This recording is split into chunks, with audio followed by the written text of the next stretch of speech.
morning. I'd like to call this meeting to order. Item 1.02 will give you minutes. Second. Are there any questions? No, there. All in favor? Aye. Opposed? Abstentions? 0-0.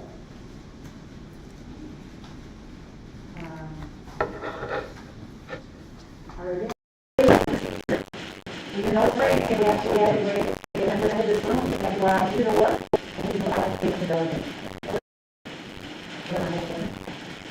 Now we have a question. I pledge allegiance to the flag of the United States of America and to the republic for which it stands, one nation, under God, indivisible, with liberty and justice for all. Item for public forum.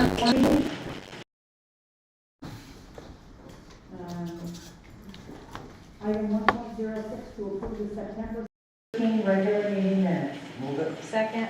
Any discussion? All those in favor? Aye. Opposed? Abstentions? Pass 4-0-0.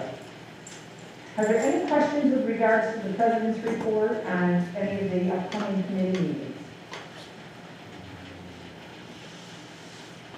Okay, I have, Mrs. Capillardo wasn't able to be here tonight, and I have all of the resolutions for the NISBA vote. So in her place tonight, I'm going to try, what I wanted to say to you is that all of the recommended resolutions, our board is in sync with those. When we get to the resolutions not recommended by the NISBA committee, there are 1, 2, 3, 4, 5, 6, I think, where we are not in sync with the NISBA committee on not recommended.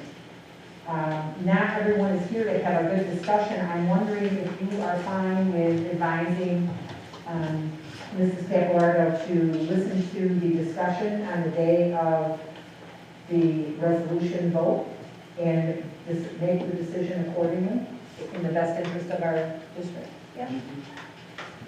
Question for you on that. Yes, I gotta make sure my mic's on. good, I think we're on now. good. So my question with that is, does it matter if it's the non-recommended ones that we might have a disagreement on? Because aren't those not going to be put forward at the meeting? They are put forward, Tim, it's just the committee doesn't recommend passing them. So typically, my experience over the years has been, those that aren't recommended by the NISBA committee typically don't pass. That's not to say they couldn't. That's what I was trying to. I think there has been 1 or 2 here and there along the line. But again, sometimes it comes down to discussion of the group at the time of the meeting. So that's why I'm suggesting that we just ask Mrs. Capillardo to hear the debate and vote accordingly. And she'll have our sheet with everyone's input from this board to work for us. We do have a board meeting before that as well, if anyone does have any questions on the 11th. I could ask her to do that, but she was not feeling well, so I don't know, you know. Yep, our next board meeting is the 11th, and it looks like the Right. resolution's on the 17th, right? Right, correct. Okay. I'm going to turn the meeting over to you. Thank you. Well, good evening, everybody.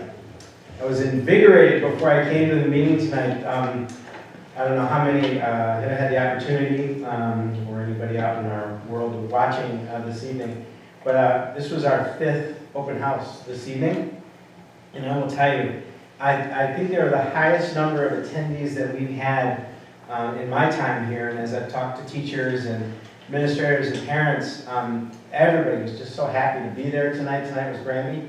And it was just, I think it was even felt bigger because everybody had to be inside because of the rain, but the halls were just packed with just families and grandparents and kids and lots of staff and great joy. And it was a great opportunity that we've seen all week. So those staff that are here this evening have been a part of those. Thank you for supporting those and being there. We've got one more to go at Fairgrave, so I just wanted to say that's how our evening, for me, actually started this evening. It was just great to get all that energy from our families and our schools, and I think we're out of the blocks well this year. And that's kind of the feedback we're getting. Now we have to keep this momentum going.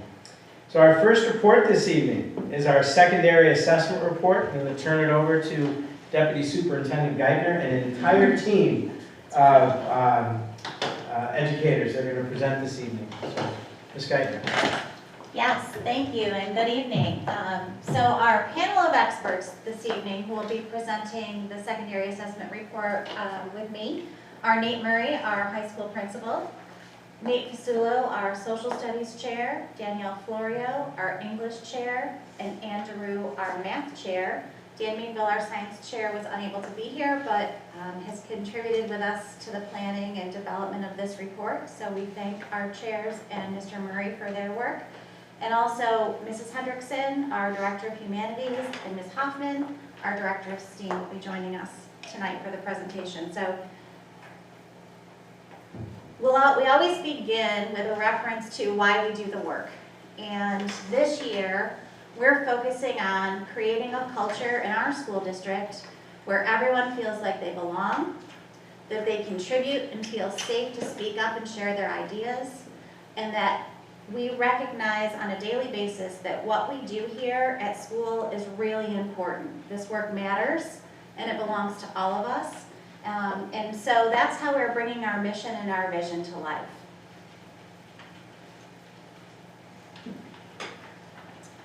So a starting point, some context for our secondary assessment report this evening, beginning with our strategic coherence plan. So what you'll hear tonight from our instructional leaders is a lot of information around how we are investing in keeping our focus on Tier 1 instruction, because that is the first and most critical exposure to the important information and experiences that our students have at the classroom level. What we teach and the opportunities that we offer to them to master those essential learning outcomes on a daily basis in their classrooms. We also focus on social emotional wellness. So we help our students and support our staff in developing those life skill competencies that are critical to living and working and learning. And we also make sure that we're focused on community engagement because our community has a tremendous amount of resources. And when we collaborate and develop partnerships across the community, then we can advance our goals for our school, but also support our community's development and collaboratively support the students and the families who are part of this school district. And innovation, we're always looking for new ways to change what we do, to improve our practices, and to bring those ideas that we hope people will share to life in our school programs. We recognize, as we're going through this data tonight, that you'll see some of what we're calling the pandemic impact. It is not unique to Fulton, certainly trends that we see across our state and across our country. These are not by way of offering excuses for any of our outcomes, but to put into context the challenges that our students faced in learning. So we know that we had interrupted school years, and those interruptions were the most significant impact on our most vulnerable learners. So students who were struggling to begin with really faced some significant challenges during the pandemic learning time. Regents examinations were canceled, or only certain exams were given during the pandemic, so you'll see that reflected. There isn't comparison data that we can provide to you. 2019 was the last typical year of Regents exam administration. We also saw in June of this year in particular, as we did administer Regents exams, that some of our students were really challenged by those testing situations. And for the first time, they were in large groups of people, sitting in exams for 3 hours, away from their phones, quite frankly, for the longest amount of time that maybe they had been in a very long time. So we recognized that those would be some of the challenges that our students faced and made some accommodations. But that was a real factor in supporting our students this year. But innovation is the silver lining of this pandemic because we were forced to try new things, to take new approaches, and it really helped us hone in on what is critical in the learning process and how do we focus on those things and build upon those best practices to make changes going into the future. We don't want to go back to the way we used to do things. We want to take the best of what we were doing then, what we learned throughout the pandemic, and apply that to a better future for our students. As a result of the pandemic, we know that our school district received some COVID stimulus funding, and we used that funding to provide increased support and interventions for our students, and also to expand learning opportunities. So things like our summer learning programs, Regents Review classes, and our GRB Academic Recovery Program were all supported through those funds. Another really critical part of telling this story tonight is focusing on what we're hearing from our students and our families. So throughout last year, we had an opportunity to do some focus groups, to hear from students who serve on various committees. Molly here is our student representative, is a good example of that student participation. And we really want to hear from them about what they wanted to see as we build this new future of our secondary learning experience. And what we heard was they want us to demonstrate to them what are the explicit connections between what they're learning in school and what they want to do with life after high school. And not just say, oh, you'll need math for this, or it's important to know history because of that, but to make those connections clearer and directly tie them to skills that they'll need to apply, whether they go to college, into the military, or directly into a career. Our families also told us that they needed more meaningful information about their children's progress in school. And while we do have a variety of methods to communicate that, they also wanted to see more explicit connections between those progress reports and the learning outcomes and specific skills that their children were focused on. So that brings us to what's ahead. We know that assessments, including Regents exams, provide us some very valuable information about how students are progressing toward learning outcomes and meeting standards, and how our system as a whole is operating to meet those learning needs of all and every child in our district. But those assessments are really only part of the story. And what we are excited about and the change that we see coming is New York State Department of Education is really focused on how we change the assessment of learning in New York State, and has offered actually a pilot program so that schools across the state can apply. We have not, and we're not quite there yet, but we're excited to see the work of those schools who come before us to provide alternative ways to assess learning. So performance-based learning assessments, portfolios, projects, things that are authentic practice. So we see that change coming, and hopefully some of what you'll hear tonight is how we're preparing for that. And with that, I'm going to turn it over to Mr. Murray. Good evening. Thanks for having us. So we're going to start with our graduation rate. We have a graph up here which demonstrates the last 3 years of graduation rates for all students, students with disabilities, economically disadvantaged students, and our dropout rate. So we'll start with all students across DRB's building. So in the 2020 cohort, we had 84% of our students graduated. In 2021, we had 86. And in 2022, this past year, we had 85. So our SWD population, we had 68% graduate in 2020, 70% graduated in 2021, and 62.8% in 2022. Our economically disadvantaged students in 2020, we had 74% graduate, 77% graduated in 2021, and 74.4% in 2022. And our dropout rates for 2020 was 20%, 10% in 2021, and 8% in 2022. And we're really hoping that that lower number continues to drop as we progress. Could I ask a quick question, Mr. Murray? Do you know if we got back any of those points that you lost in that first year, maybe the first year over? Yeah, so mathematically, that number doesn't make sense when you consider we had an 84% graduation rate. Right. So 20% indicates that we had a certain number that dropped out, Right. and then probably received a letter and then decided to come back. Okay. So that we did retrieve some of those students back. Okay, thank you. You got it. Thank you for clarifying. So the diploma types that were awarded this past year in 2022, 61.4% of our student population received a Regents diploma. 16.2% received an advanced designation diploma. 7.1% was an advanced designation in science. 7.1% were Regencies with CTE. 4.1% were advanced designation with honors in math and math and Science. science. It's on there twice. I think it's math and history. It's cut off. That side's cut off. So we also had advanced designation 3% with math and science. 2% was advanced designation with honor science, and 1% advanced designation in CTE. So the career pathways that students choose, there are two pathways these are student choice pathways. So they either fall under STEM or humanities. We had 37.6% graduated in the STEM pathway and 62.4% in humanities. What that really boils down to is whether a student got a +1 Regents in either math or science, or they got a +1 in the humanities, which would be in social studies, because there's only one to get right there.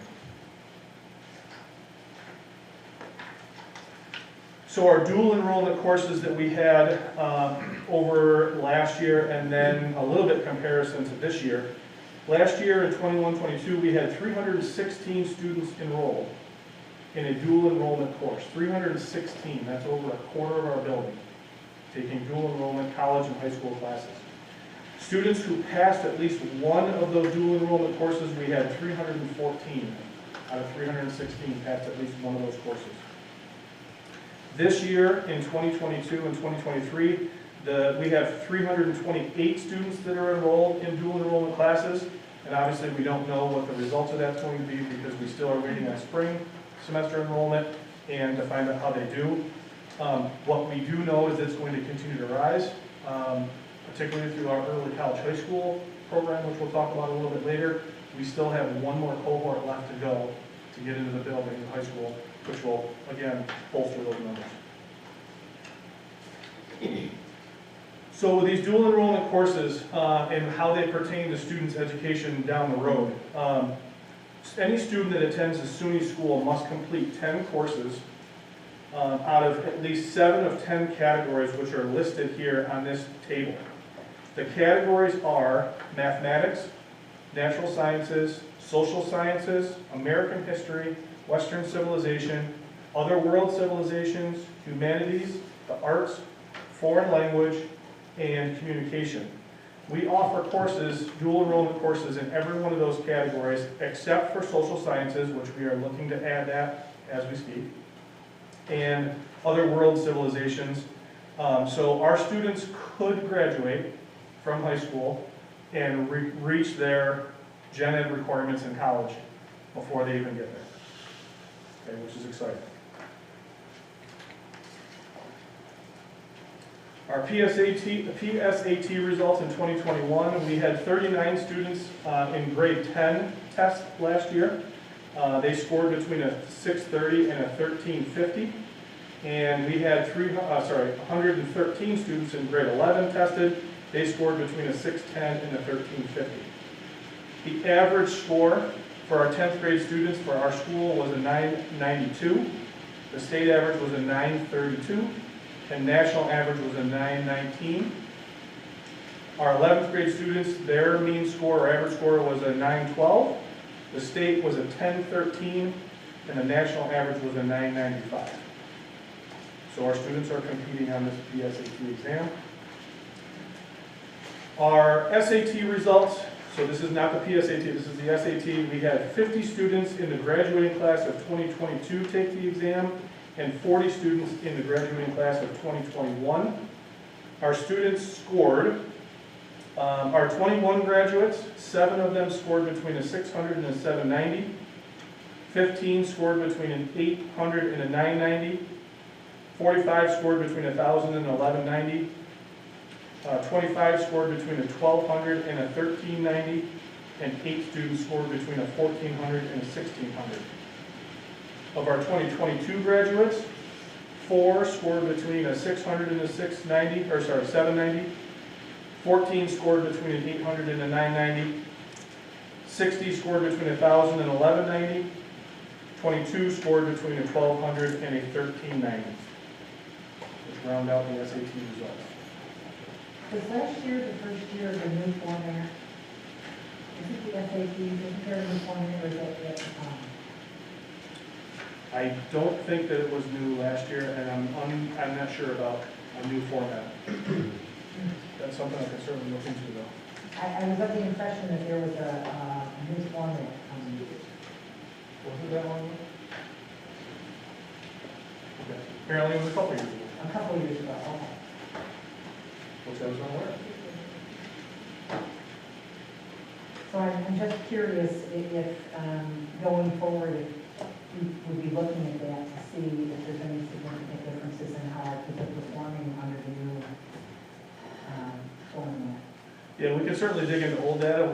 The last time we gave the PSATs and SATs though was 2019, I believe. Right. So it's been several years, obviously, since we've given it. So we can dig back and see what it was prior to COVID for sure. And do we do any prep for that? Offer any prep assistance? We do have some programming that's offered through our counseling office. I know in our career exploration center with Ms. Rolito, she will work with some students on that. We do some prep and English classes as well, Okay, a little bit. So yes, we do try to prepare it. thank you. In addition, because we do give the PSAT building line, our students have free access to online Khan Academy SAT prep classes. Thank you. All right, so our Regents exams in context.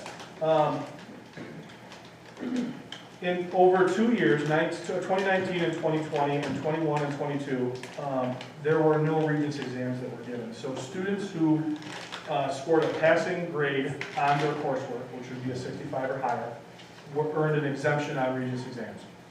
So as we look at student data in terms of where they are in terms of graduation requirements, if they took those courses, passed them, they earn an E for an exemption. This past school year, beginning in June of 2022, there was a special appeal that was granted. And the special appeal is for any student who earned a passing grade in the course for the 4-quarter average, and if they scored between a 50 and a 64 on their Regents exams, they were given what's called a special appeal. So that means that they essentially passed those exams with scores that traditionally are below passing. So as you start to look at our data for our students who passed Regents exams, you're going to see a special column which is listing special appeals in each one of our courses and how many students achieved those scores.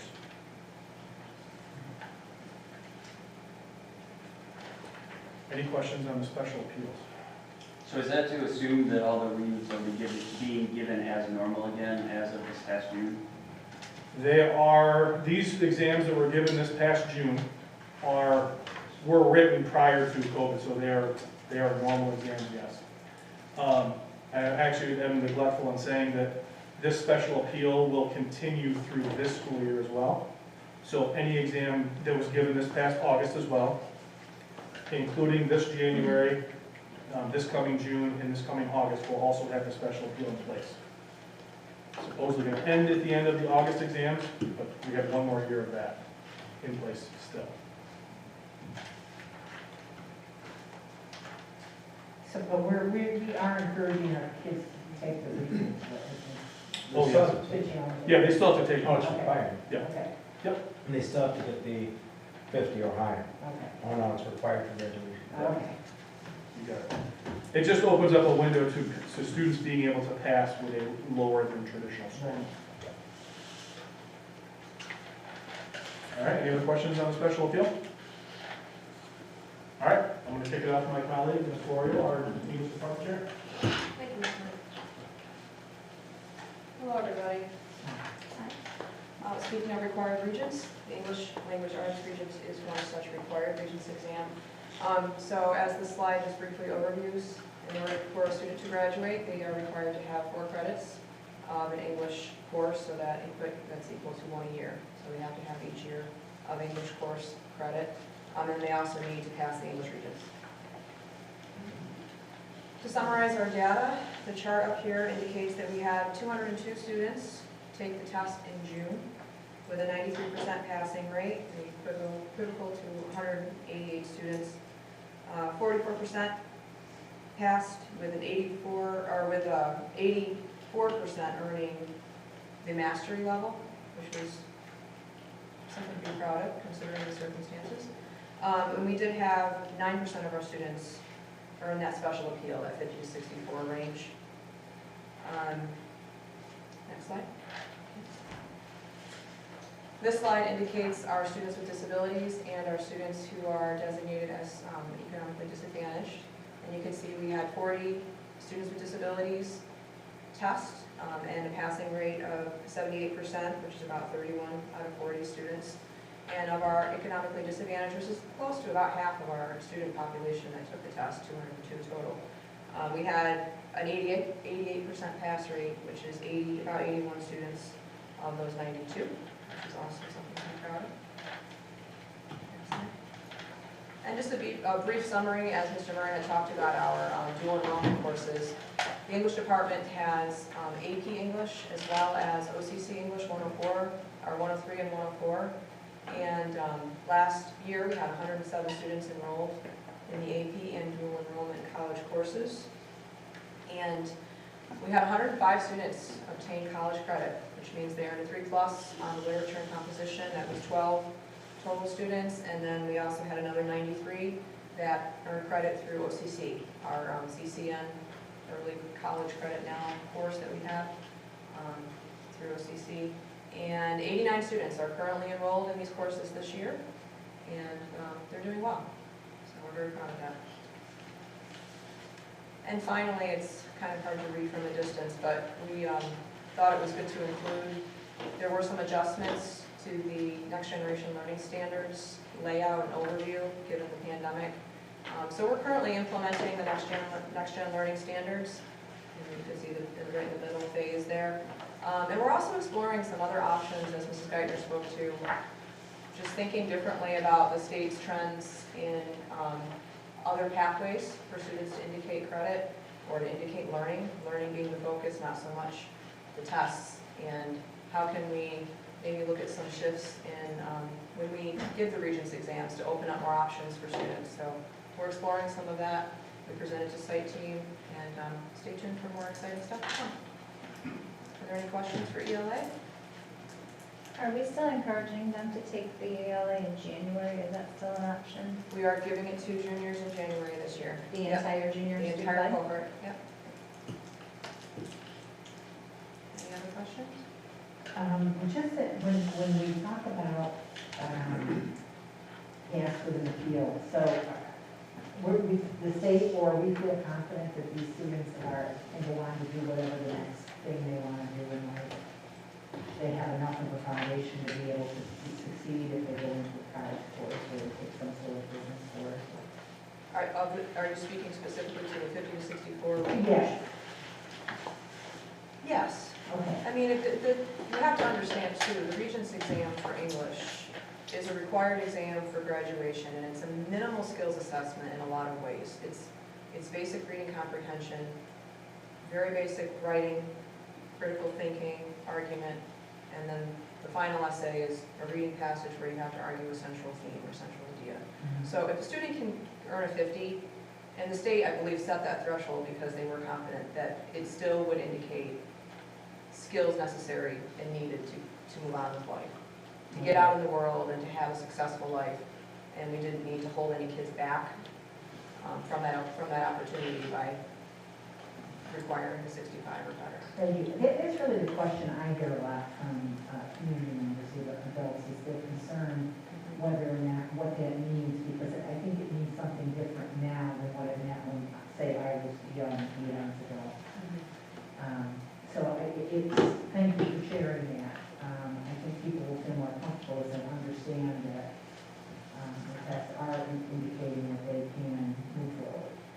I would argue also, and I'm a firm believer, that it's far more than just that one day, one test. Right. You know, it's what we're doing every day to build skills and critical thinking and exposure to a variety of different texts and preparing them for opportunities that they're going to face that are real for them, more than just arbitrary text on a Regents exam. Thank you. Yeah. I think it's also important to note that student has to pass the course Yes. in order to meet this special appeal criteria as well. So you have to have passed the course in addition to earning at least a 50 on the Regents exam. So when you say that, Mrs. Wagner, what you're saying, I think, is that you have other samples of their ability that you've been looking at all year. So again, it's not a one-day snapshot. It truly is based on a year's worth of demonstrating what they can do.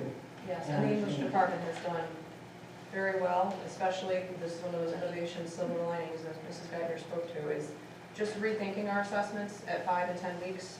We check in, we monitor, we progress monitor, and we're constantly keeping a tab on students' progress throughout the year. And to that point, if the state said that they passed the course, they're really putting faith that we've been teaching the skills throughout the year, and they can move on. And that makes sense to me. Thank you. Yep. Anything else? Can I turn things over to my colleague, Mr. Psat, for social studies? Thank you.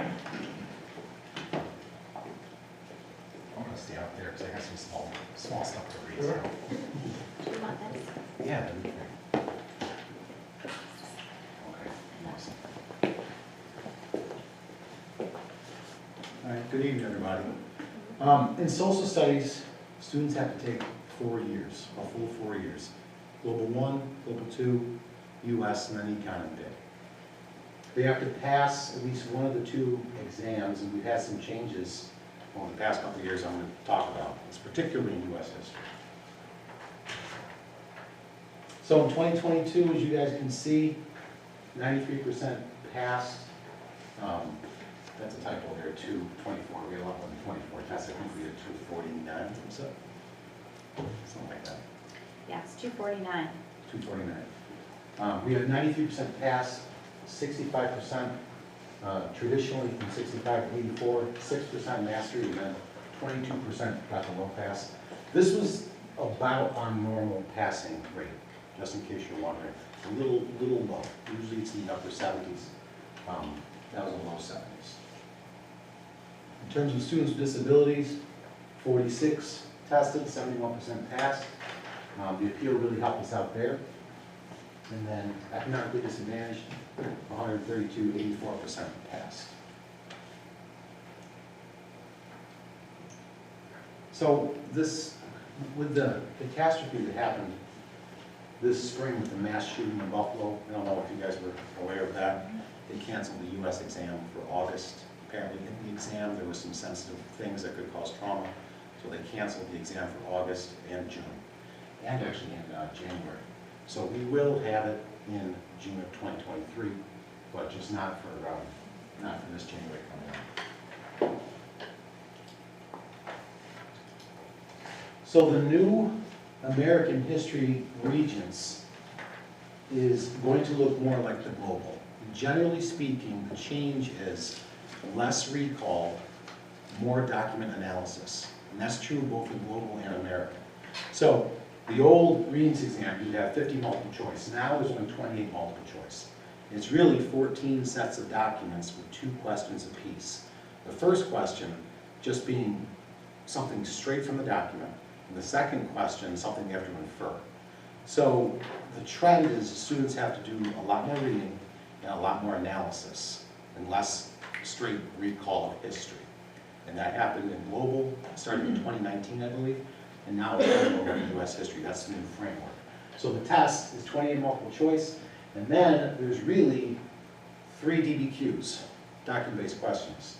Part 2 has 2 sets of documents. The first set is a group of documents we have to write about cause and effect, and the second set is point of view, bias, audience. So they have to do these 2, and then they have the civic literacy essay where they have a group of documents and they have to describe a civics issue, usually something from the Supreme Court. So the writing and the reading has gotten more difficult, and that's what we're really addressing now in our PLTs. More reading of documents, more pulling out information, because the test, in a lot of ways, is a reading test. It's very much a reading test. And again, this will be June of '23.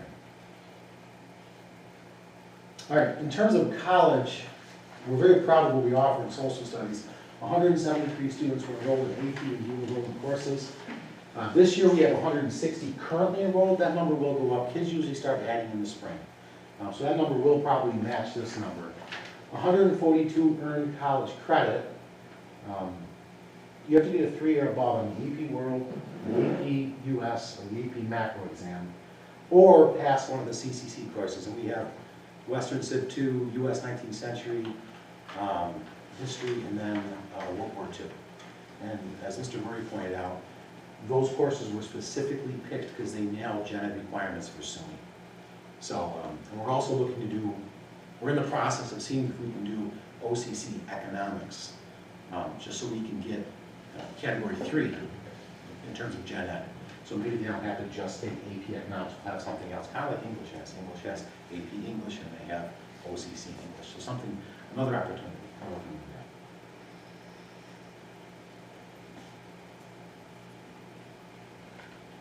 All right, the seal of civic readiness 4+1 pathway option. I'd like to spend some time on this. Just this last spring, Mrs. Geithner,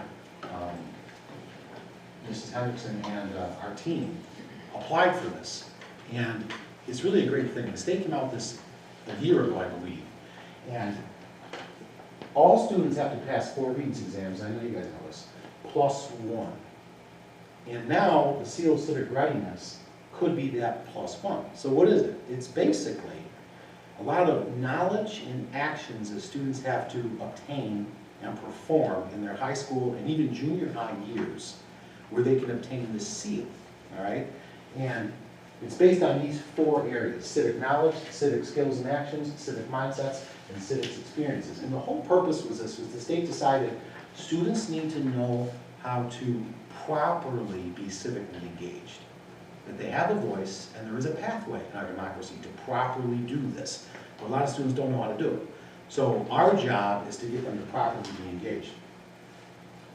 So there is, I don't want to get too much in the weeds here, but in short, students have to, I'm sorry if you can't see this, but students have to achieve 6 points from 7th through 12th grade. They need at least 2 points from each side in any class for most of this, or any year. They need 6 total points, and then they achieve the seal of civic readiness. Now this seal can be a +1 pathway, or it can just be a mark of distinction. It can just be on the diploma.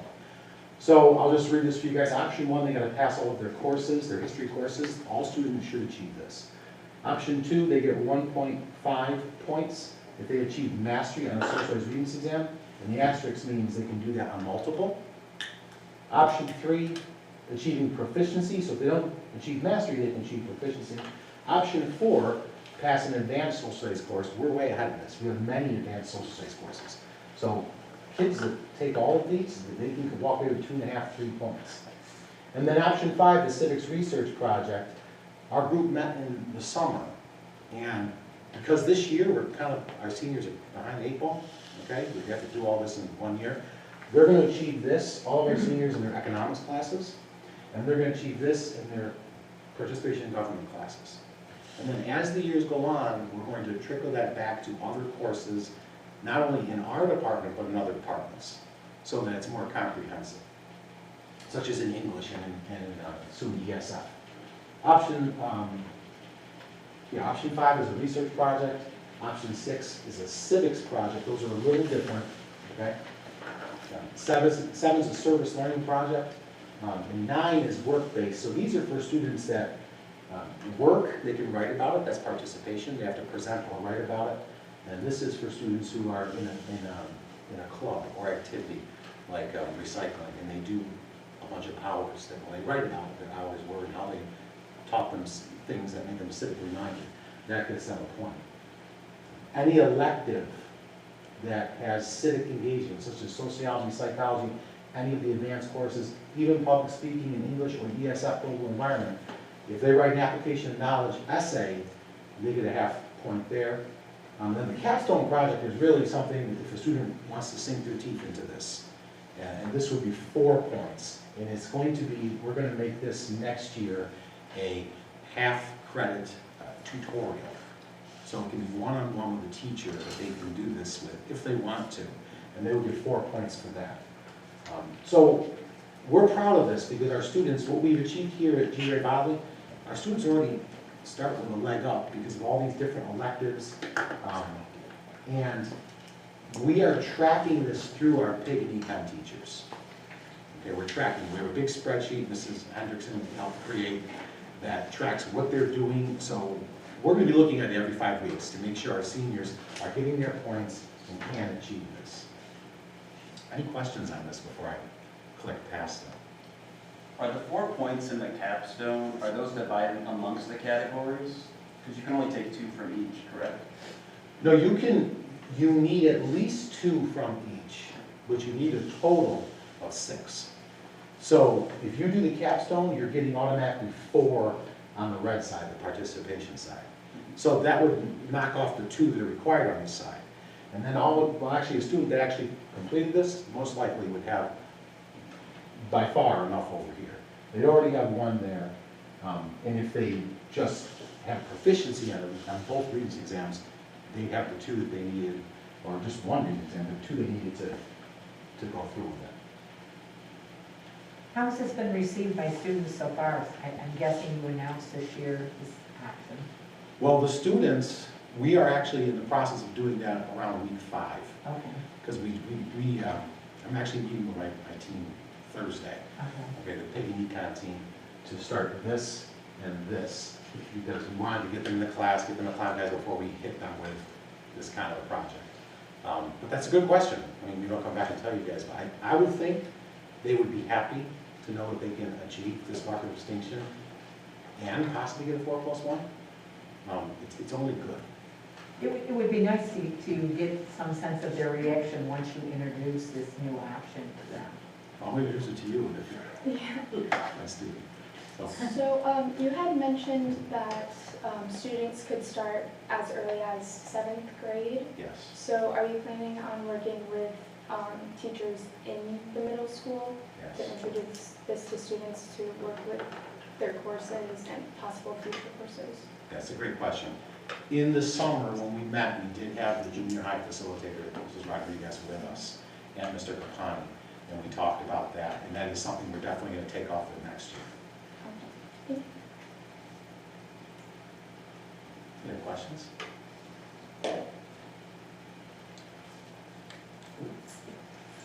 I'll hand it over to Mrs. Andrew Rue, Math Department Chair.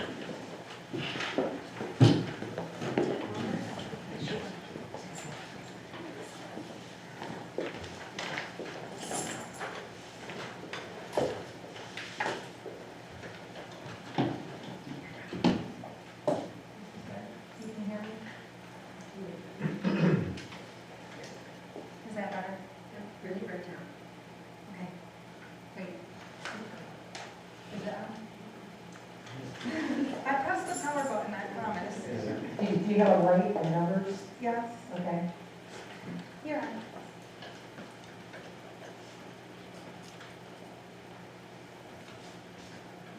Hello? Okay. Can everyone hear me okay? Yeah. I'm very nervous, by the way. You don't have to be, we don't want you. Thanks. Hey, no, I didn't say. So, mathematics. For graduation, unlike English and social studies, there it is, math only needs 3 credits.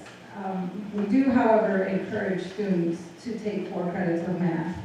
So they're well-rounded when they leave high school. And they are required to pass at least one of the 3 mathematics Regents exams. The first Oops, I'm sorry, Ann. There we The go. first Regents exam that is on the screen is the Algebra Regents. This is typically the Regents that most students will pass to get their graduation requirement. And in June of 2022, we tested 262 students. 91% of them passed the test. Now, this graph shows all the students tested, but I'm going to break down the data because some of our students were junior high school students that took this test. Okay, so overall, 69% of the students passed with 65 to 84, 3% passed with a mastery score of 85 or higher, and 19% qualified for the special appeals with a score between 50 and 64. Now, I'm going to break that down for you. At Hvac, 90% of the students tested at Hvac passed the test. 2% of them had a mastery score of 85 or higher. 69% of them had a score 65 to 84. 19% qualified for the special appeal. And, oh, that's not the slide, sorry. The junior high, we tested 25 students at the junior high. 100% of them passed, which is typical for our junior high students. 24% of them got a mastery score, 85 or higher. 76% of them scored 65 to 84, and none of them needed the special appeal score 50 to 64.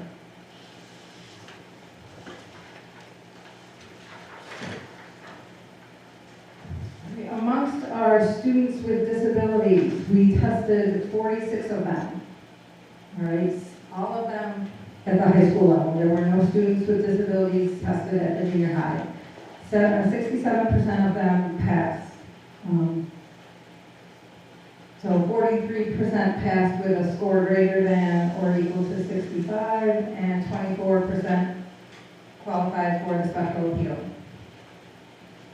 Amongst our economically disadvantaged students, a total of 157 were tested between the two schools, and 79% of them passed. Okay, 61% with the special appeal, and 18% with a score of 65 or above.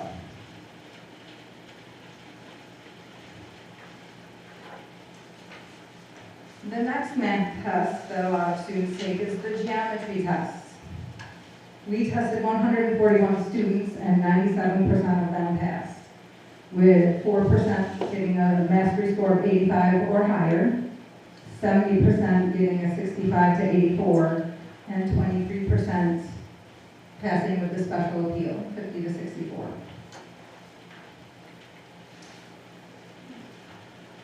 Of our economically disadvantaged students, 89% of them passed. Okay, 19% with a score of 65 or higher, and 70% with the special appeal score. We did not, this year, have any students with disabilities that took the test. And the last of the math tests is the Algebra 2 Regents. We tested 74 students. And 96% of them passed. 8% with a mastery score of 85 or higher, 80% 65 to 84, and 8% with the special appeal score. Of our economically disadvantaged students, 100% of them passed. And again, we had no students with disabilities test in the Algebra 2 Regents this year. Now, there are some changes coming in the math department, and they are beginning next year. And I know this is really small, but the math department beginning in the next school year is implementing the next generation state learning standards. And that begins with algebra. So this year, my focus with my algebra teachers is going to be taking a look at the essential learning outcomes for algebra and kind of realigning them with the new state standards that they will be teaching next year in algebra. And then next June, 2023, we will be giving the new the new regents that's aligned with the next generation state standards. Okay, and then for the next 3 years, we'll be rolling out the new standards in math. So I will talk more about that in a second. But then we also have dual enrollment courses in the math department. And last year, 65 students were enrolled in these classes, with 61 of them getting college credit. In AP Calculus, 3 students scored a 3 or higher, and we had a class size of 6 last year. So 50% of our students passed, or got us for 3 or higher. OCC Pre-Calc, 18 of 18 students earned SUNY credits. In CCC College Algebra and Trig, 10 out of 10 students earned SUNY credit. In CCC Statistics, 30 out of 31 students earned SUNY credit. And this year, there are currently 58 students enrolled in these math courses. We're going to encourage more to take advantage of these classes in the coming years. Any questions? Were those scores traditionally higher? Because they seem really good for math, which I believe is one of the hardest subjects for some kids. The Regent scores? Yes, in the high 90s. Generally speaking, the Algebra 2 and the geometry scores are usually higher. Algebra seemed like it was right on par. I mean, everything was different with COVID, Tim, so, you know, we were just trying to keep our heads above water. You don't think that's my favorite. I do know math is your favorite. So, but, you know, I don't like comparing to previous years, because if you know me, Tim, I'm a statistics person, and we know every single was different, but comparatively, you know, the results are on par with how we've done in the past. Thank you. You're welcome. Can I ask how you feel about the numbers of students that are taking higher level in math? Whether it's Algebra 2 or some of the college course offerings, are we similar to other school districts in the number of kids that are challenging themselves, or should we do that? Compared to other school districts, I honestly don't know, Okay. but I would like to see more kids challenge themselves. So like I said, we're going to be encouraging more of them to take those college I credits. appreciate that. I think that too often they get to the junior, senior year and they kind of lay back, and then whatever comes next can be a little bit of a shock because they've gone too easy on themselves. Right, and that's why I want to encourage more of them, especially our college-bound students. They really should be taking that 4th credit of math. So, And even for some of the students that are going into the workforce, the math, you know, a lot of jobs have changed, and so math is becoming more important. right, right. Thank you. You're welcome. Thank you.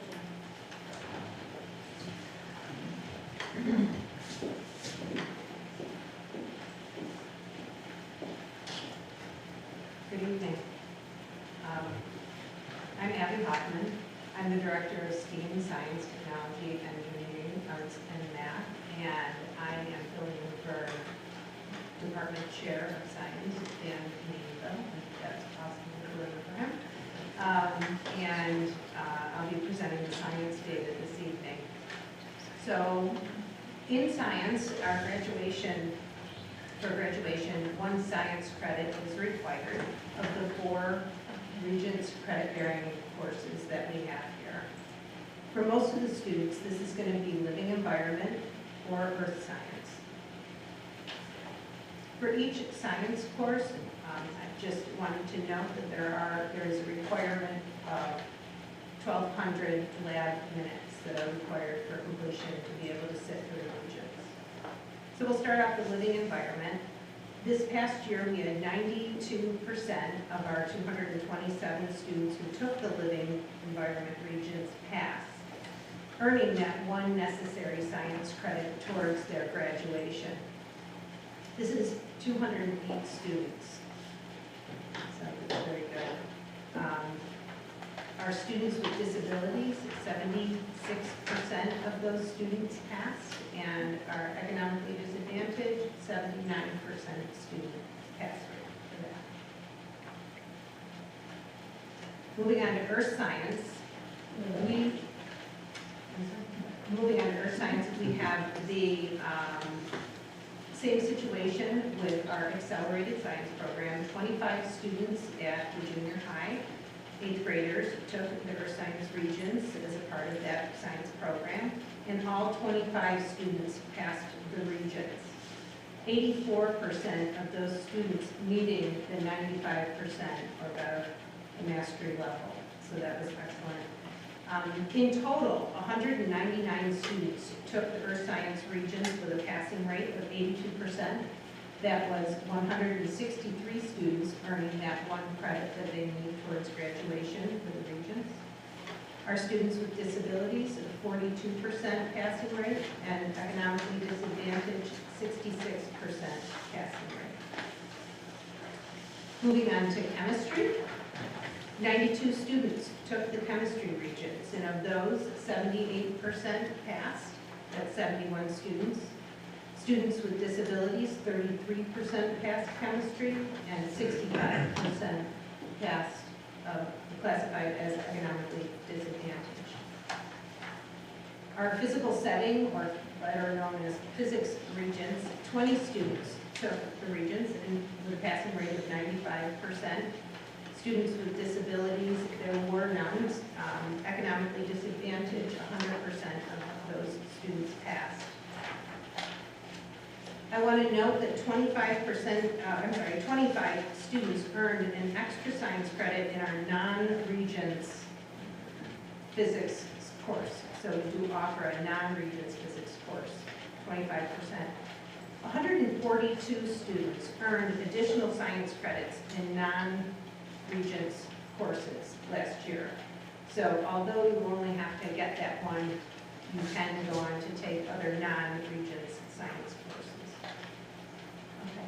This slide is demonstrating the timeline again for the rollout of our next generation science standards. I wanted to address 2 points on this slide. One of them is that in 2024, our intermediate assessment that was typically given to our 4th graders is now going to be given in 2024 to our 5th graders. That will be the start rollout of the next generation new test for science. And then in 2025 and 2026, we will see the rollout of the next generation standards for our regencies. Over those 2 years, you'll see the 4 regencies come on board with those standards.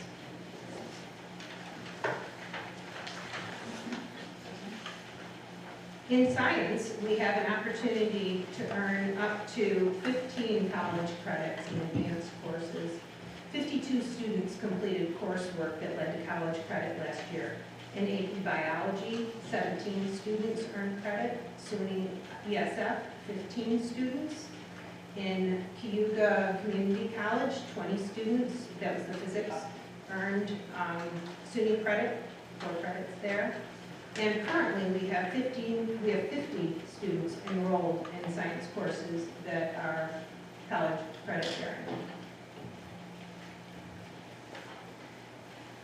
This slide that is up there depicts currently a graphic that is talking about the integration of engineering principles into science with these next generation standards coming on board. And I thought it was noteworthy to say that students really need to be able to recognize patterns and systems and factors that affect them. Basically, applied problem solving is what we're looking at with the next generation standard. To be successful, we need to work collaboratively with other partners to integrate a process approach to learning. So to speak more about this, I'm going to turn this back to Mr.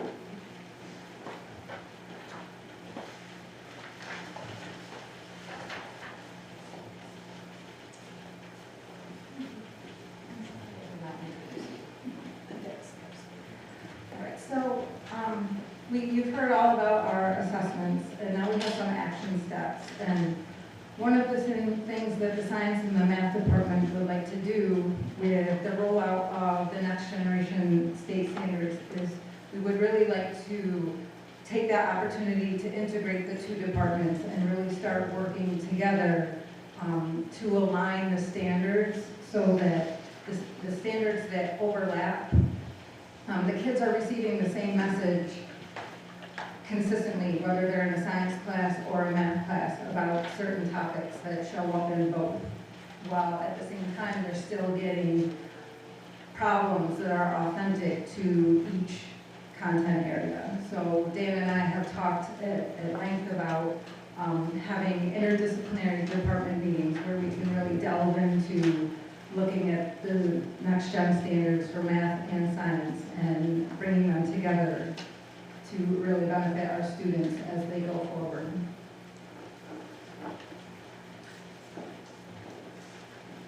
One of the questions that was asked earlier this evening was about enrollment into some of our courses, and I don't know if you picked up on some of the data. You could see the numbers dropping off as the course level went up, grade level by grade level.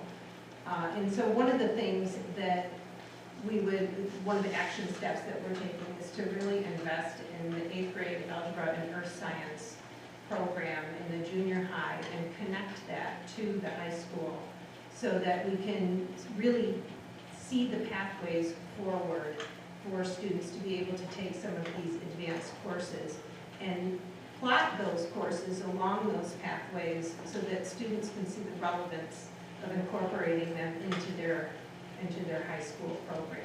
So right now, that number was 25 at the junior high, and that's where we are. It's a great place. The passing rate was extremely successful. The program obviously works, but we want to grow that program because it's going to put students on a trajectory that's going to further them in high school. I appreciate hearing the word relevance, because even in my own life experiences, relevance makes the coursework easier to understand when you can put it in context.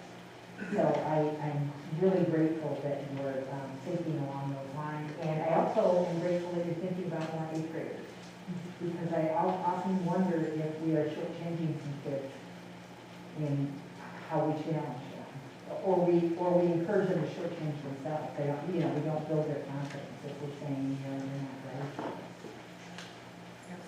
So if we can build their confidence, I think that they will be less fearful when they get to the higher level math.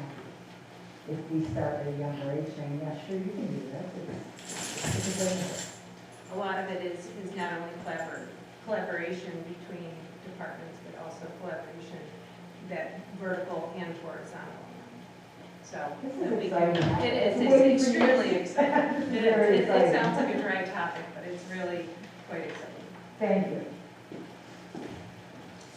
Our last action step, I kind of already alluded to, but, we do want to encourage those dual enrollment courses. And hopefully, like Abby said, if we can get more people or more students on the path in 8th grade and keep them on the path, then those numbers will go up and give them experience with the rigor of a college level class. And ultimately, it's going to save them some money too. They can earn a lot of college credits in high school and not have to take so many in college. And so it's a win-win for them. They're going to get the experience of a college level class in high school and save themselves some money in the long run. So we're going to work hard to encourage those classes as well.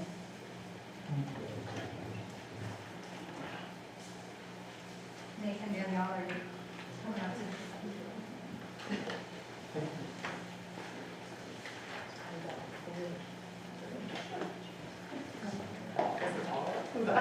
Sure, it's a joint effort. So, we have the science and math, and then we've also been making some headway with the humanities approach. Actually, we had some baby steps with this last year. So the first bullet there, interdisciplinary department meetings. Nate and I collaborated to bring our departments together and look at just some of the content that we cover over our 4 quarters, and it was really, really encouraging to see so much overlap.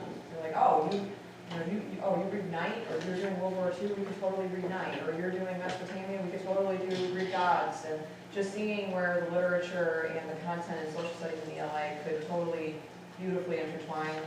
And then with that, Nate and I have been having conversations around, to the third bullet, where we could integrate writing skills. And even our teachers were just spontaneously having conversations, asking questions about prompts and developing common language around thesis statements, and just to make it easier for kids. Instead of using different terminologies for the same things, how can we develop common language around skills that they're going to do to be successful in these courses and just with these critical thinking skills for life. So, any of that? I mean, I was gonna respond to a question you had asked earlier, Danielle, with the writing scores. One of the things that they're working on with their departments is really focusing on how they can support each other, laying down what the standards are and how they can talk about writing. We've had several department meetings starting last year with the social studies department and English department together, talking about how they can support each other with the region's scores, or with the region's exams, but more importantly, how they can carry over those skills across multiple content areas and support each other. So I think that's been very impressive, and then how that's spilling over into the other areas of science and math and special areas. And again, I would just say, I find it exciting. I know adults that find it challenging as the world has changed, working in, say, the maintenance field, that require them to do a significant amount of writing for record-keeping purposes. And they weren't prepared for that. So, you know, having to stop as an adult and go back and revisit things that they never learned, and in some cases revisiting things that they learned and never used until all of a sudden the world changed. So I'm not certain yet that everyone recognizes how much the world has changed and requires more writing and more critical thinking in jobs that didn't traditionally ask that of us. So I think for a lot of kids, I don't think they understand how much of this they're going to use no matter what path they choose after high school. The second bullet there, the continuation of the reading and writing for success. One of the things that we really focused on this year was how can we support the content area that's still teaching those skills with the particular social studies. So the skills that they're learning with reading and writing are embedded in social studies content. So I think that's been Being taught by other teachers. So there's true integration happening to support kids being able to remediation. And that's being offered in semesters, fall, spring, and it is credit bearing also. Every day and every other day. So we kind of have tiered the intervention already. The more intensive needs are being scheduled for every day and still in need, but less intense every other.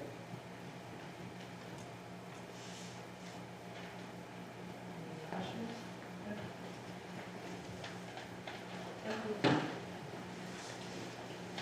Back to me again, I'm like a boomerang, just keep coming back. So, I'm glad you picked up on the word relevance, because that's what we're really kind of striving for. One of the things that we're going to be doing this year that is new for the building here at GRB is, we'll start with the Board of Education Representatives. We already have that, that's been established, which is a great practice, getting kids involved. During our assemblies that we had during the first full week of school, one of the things that we talked about as a building was, in school, what typically happens is adult makes decisions for kids. Okay, that's general across the board.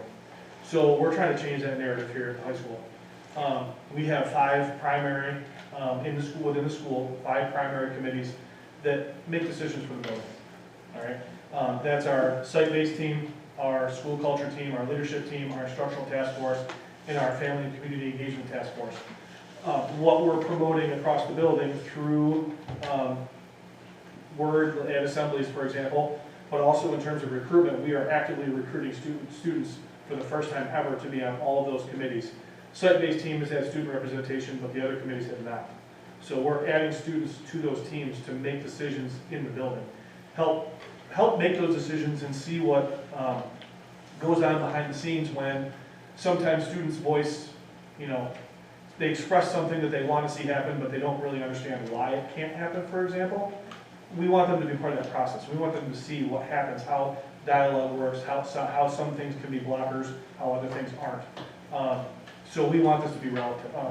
We want it to be something that they can carry on and move forward with beyond the walls here at GRB. I have a question that's gonna drive you crazy. This is my pet peeve. I like questions, Brenda. So how are you going to help facilitate these students getting back, provide feedback of what's going on to their constituencies? That is to me one of our big barriers. So as we actively recruit these students, we're looking for very specific students as we're recruiting. We are taking students that are saying, listen, I want to be part of it because they heard me talk about it, for example. We're looking for students that specifically, that we know they're going to speak up. Okay, we don't want them just sitting in a room and not participating in giving their input. So we're looking for students that will speak up. Second, we're looking for students that are connected to other students. So if those students that we're bringing in, we know they're going to speak up and we know that they talk to other kids, that's where we're going to get that steamroll action, where once it gets rolling, we're going to let that run. The second thing is we also want students who are willing to step up and be part of what we're doing. So those are the three criteria that we're really looking for, and that key component to getting that word out to the rest of the student body are kids that are connected to other kids, because that will help the most. We also have Guided Study Hall as a vehicle to get messages out across the board, but you probably know as well as I do if it's coming from adults. It's going to sound a whole lot different than if it's coming from students. So that component of finding kids that are connected to other kids is really key to this. And to be fair, even adults struggle with going back to their constituencies and reporting out on what's happening. So when you're representing, part of the obligation is to, in my opinion, is to help communicate what's happening.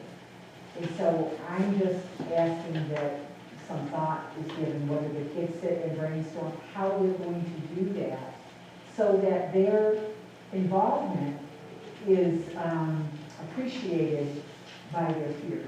So they know, so their peers can come to them and say, you know, I heard that you were at this meeting, and can you explain to me what's going on? Absolutely. Or can you carry back this opinion? Yep. Yeah, and we definitely will make part of our Guided Study Hall, what happens there is we're going to make sure that all students know what students are on these committees.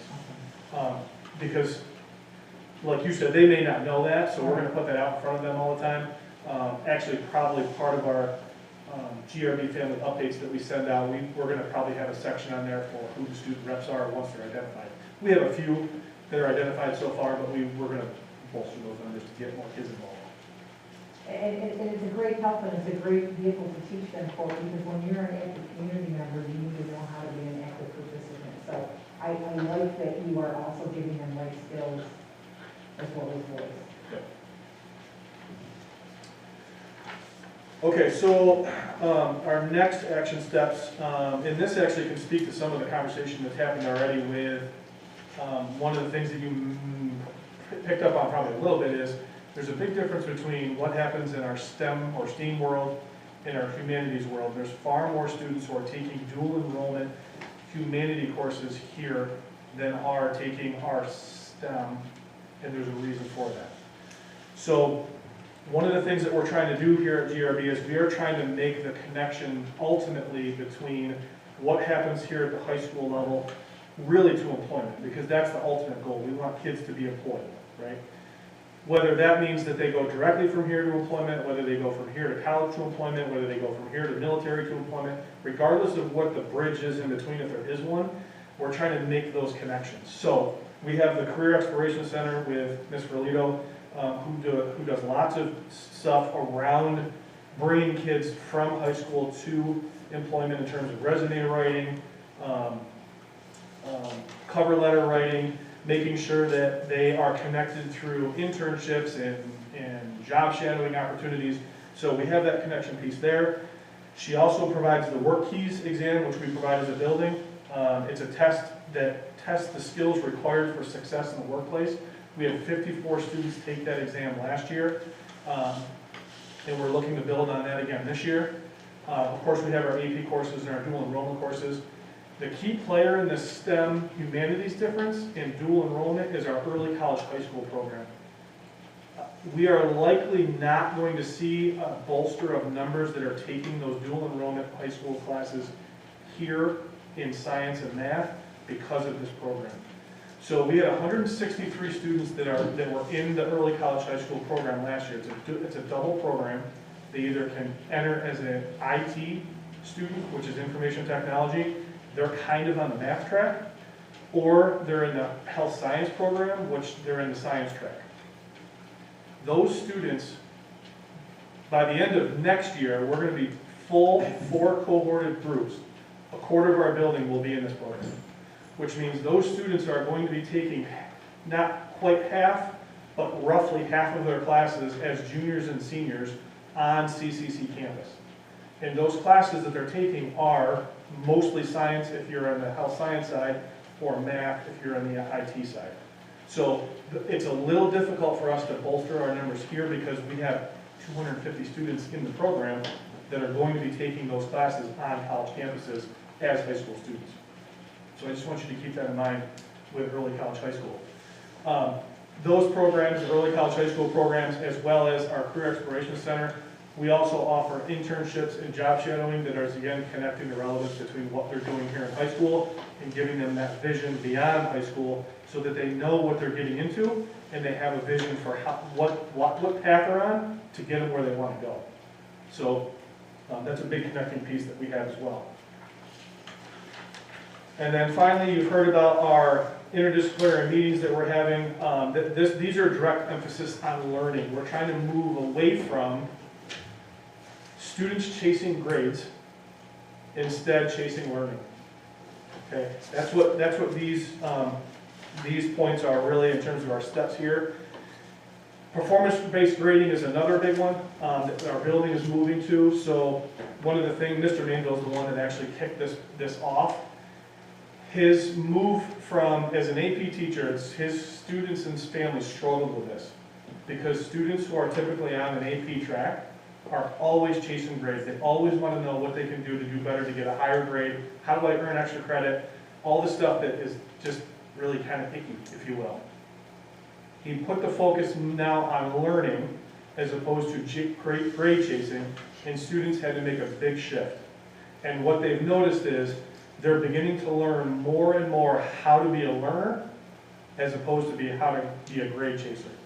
And they're starting to pick up things a lot better, which again will transfer into any students that are moving. Our AP kids typically go to college. They're beginning to learn how to be a college learner through performance-based grading. We're moving that out across the building. We're trying to hit a critical mass where we've got enough teachers that are being trained in it where we can flip the switch and hopefully bring everybody over to that model of grading. Through our SEC program, we're looking and investing time in our essential learning outcomes to make sure that the students are getting exactly what they need to know to be successful on an exam and beyond. And then one of the big things that we did accomplish in our site-based meeting at the beginning of the year is we've now removed, and our leadership team actually, we've removed our Regents exams as counting as 20% of the student's final average. That is no longer part of the equation. Students' grades are going to be based on 4-quarter average and a final that will be determined by the team. So for example, the bio team will come up with a common final. That will be counted as part of their 4th-quarter grade, not a separate standalone 5th of their grade. So we know Regencies are important for graduation, but it's just a snapshot, as you mentioned earlier, Mrs. Griffin. So we're not counting it as part of their final average. It's going to be a graduation requirement. How did the parents receive performance-based grading there? Did they get comfortable with it? They did. There was definitely some resistance. One of our loudest ones happened to work in the building. She was steadfast against it. And she basically apologized to Mr. Manville and said, I was really leery of it at first, but I'm seeing what it really does and what it means, and they're seeing the value in it. It takes some time because it's very different, but they're understanding its place and how it really operates. So yeah, it's a big shift. It's a big shift in how grades have traditionally been recorded. I appreciate this conversation because I'm learning things tonight, so thank you. All right. I'm going to take off my director's hat for a moment and put on the parent one as a parent of a student of Mr. Mangel's last year, when I got Trevor's report card, I feel like I could have a great conversation with reflecting, because he had the performance, so I could ask him specifically about his behaviors in that class, and we could speak to that. So as a parent, I thought I could have more conversation with that. Thank you. Good to know. So we're coming up on what, at the building level, Mr. Murray was just talking about that, and now we're focusing on what we're doing here as district action steps. So as the director of humanities and as the director of STEAM, our focus this year is really around the theme of renewing and refreshing and restoring all pre-K 12, kind of aligning all of that. Our first action step has been to realign the leadership and support structures.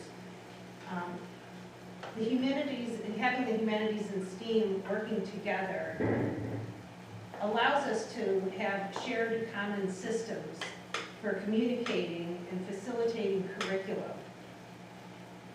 And that's an important fact of a combined effort, is that new systems the systems can be shared together. There aren't multiple systems. And also, this change at the administrative level is having a ripple effect, creating connections, as you can see, among all of the departments, specifically between humanities and STEAM. It's allowing us to break down silos, using this interdisciplinary lens, and putting the emphasis on the whole student to increase career and college readiness, and driving the experience that students are having in the classroom into one that's context-based and focused on the learning process. So the stuff that we've been talking about seems to come through all the way up to our action steps at the district level. So reflecting on the work we began almost 2 decades ago, what we believe as a district still holds true. As a professional learning community, we are focused on learning for all students, and that is guiding our clear purpose. This year, we reframed our understanding of PLC and started to include PLT. I think you may have heard that term a few times this evening. And that's referring to professional learning teams. So our teams are starting at the pre-kindergarten level. The teachers there to kindergarten, to our green or 7 red team at the junior high, to algebra, to our K-12 art teachers, all play an important role in achieving the goal of our district. So this reinforces our message that we all belong here and what we do is important. It's all interwoven together as we're planning for the future of our students. We are mentioning this because we're also embedding our social emotional learning competencies on the slide. And you've heard that this evening several times with the seal of civic readiness, civic participation. Those are all the skills that our students need, starting at kindergarten, to develop those skills to be successful at the high school level. And what Nate was referring to with having our students be able to participate in our different our different groups is having those skills to talk about those. So again, developing all those social emotional learning competencies in all the areas is important. So each of these teams are continuing to collaborate around 2 main questions. What do we want all students to know and be able to do? And how will we know when they've learned it? So Jerry, Abby, and I all kicked off our district elementary PLTs this week with delivering that common message that we really want them focusing on the common assessments, but how we can tweak those and getting them more frequently to have a pulse on all our students who are mastering those essential standards throughout the year and not just at the end. So we're being intentional with the delivery of our instruction. So we begin to capture this collective effort with the essential learning outcomes site. So the vision of this site has changed throughout the year. So here's a sneak peek at what we've started. So the goal of this is to really make sure that we've aligned the standards both vertically and horizontally, and that we're intentional with the skills that we've selected to focus on from each level, and that we're starting to look for connections. So going back to the interdisciplinary work, what the students learning in kindergarten, building on the skill set that they're going to need in 6th grade and so forth, but also how are each of the disciplines supporting each other and looking for those connections right at the beginning. So we're going to click onto, Don, could you click on, this is actually a link. Sure.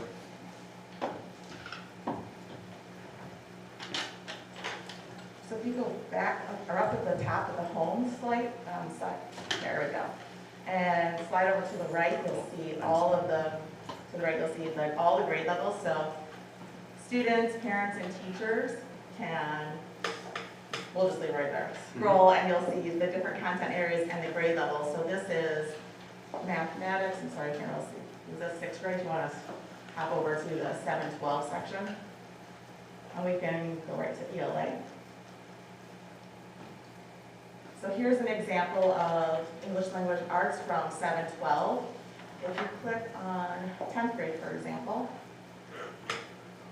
each one of the grade levels starts with a course description, and they've outlined what's going, some grade levels have outlined targets or targets for each quarter, and some by content that they're learning. And if you scroll down further, you'll see that there's more connections. So the purpose of this, again, is to see the different connections between each of the content areas. So if you go back up to the home on the right-hand side, go over to music, actually go 7-12, and then side down you can see, yes, music in there. And if you click band, for instance, and you can see a course description here, and scrolling down, essential learning targets 5th through 12th grade and how they build upon each other. And then each one of those are links at the bottom. So we're still in the process, each one of the phases. So last year we focused on identifying essential learning for each one of the content areas, and then this year we're reflecting on those, giving each other feedback and giving feedback on the site as well. And then hopefully by the end of next year, we will have a published version to send out for parents. And I think if we could slide over to 6th grade, and if you click some, let's go for science. And scroll down further. Keep going. This, I think, is our ultimate goal. You can see here that they're starting to connect all of the content areas. How is what they're doing in science related to ELA, related to social studies, and the students are not hearing it in one place, they're hearing it over and over. And those skills that we've identified are ones that are going to help them be productive citizens and be successful in the future.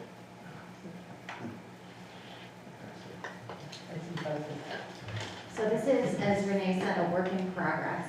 And we have to thank all of our elementary facilitators and our secondary facilitators and department chairs, Denise Rodriguez, Kelly Stettmiller, Jen Reese, Karen Nold, and Maine Mel, who all came together to begin this work last year, and will help continue to guide and shepherd it through this year as we add, refine those essential learning outcomes, connect them to assessments. And so when this product is finished, we're hoping our teachers, our students, our families, and our community partners can see exactly the progression of learning all the way from pre-K through high school graduation, and see the connections among the disciplines, and really foster some additional dialogue and collaboration. So this will be fully out there for everyone to utilize and take a look at, and hopefully it will help open up additional dialogue between parents and caregivers and school personnel on how to best support each individual child through that progression.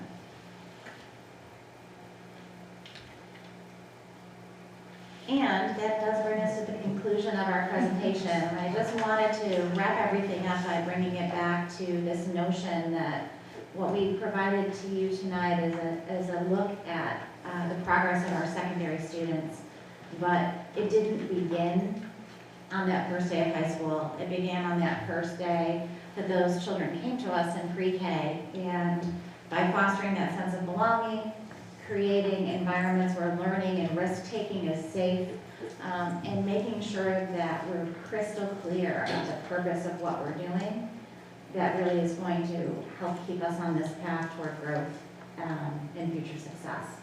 So I want to thank all the members of the team for their diligence and hard work in getting us to this point, and for their vision in creating the action steps and leading all of our teams through that process toward improvement.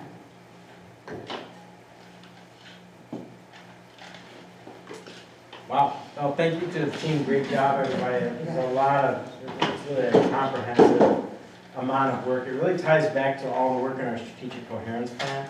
You can start to see that sense of coherence and collective commitment that we're trying to create, but also the connections that are often missing in education between the work we do in curriculum, the work that happens in the classrooms, the work that the state's telling us to do, trying to bring that all together to make sense of all of that.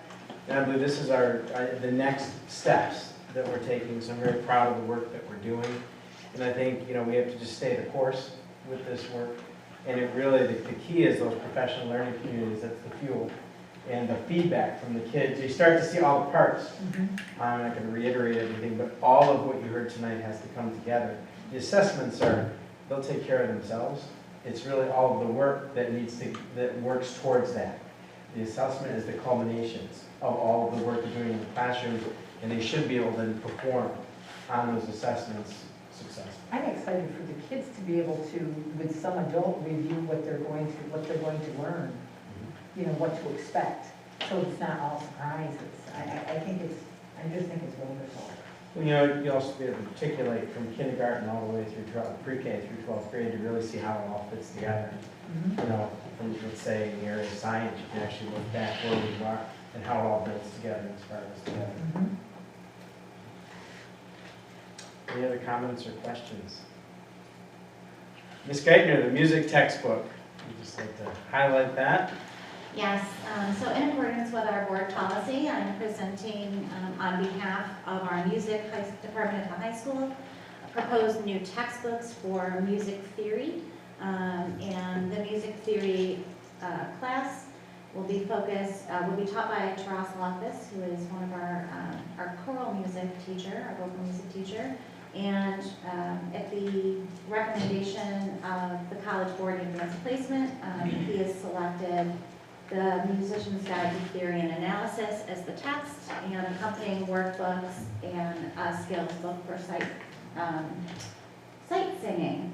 So these will be on display for our policy in Mr. Polvino's office for any member of the board or community who wishes to review them in the 30-day period, at which point we'll bring back a recommendation to the board for Mr. Polvino to approve adoption of the text. And that's for 30 days here? That's So we're correct. looking at November 8th. November 8th. Thank you. And there is an online version, and they have given us some opportunity to pilot the online version as well.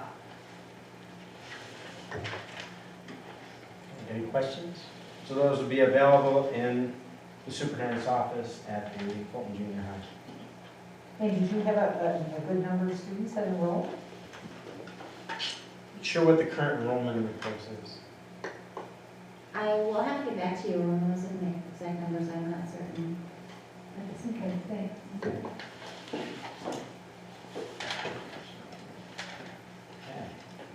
Thank you.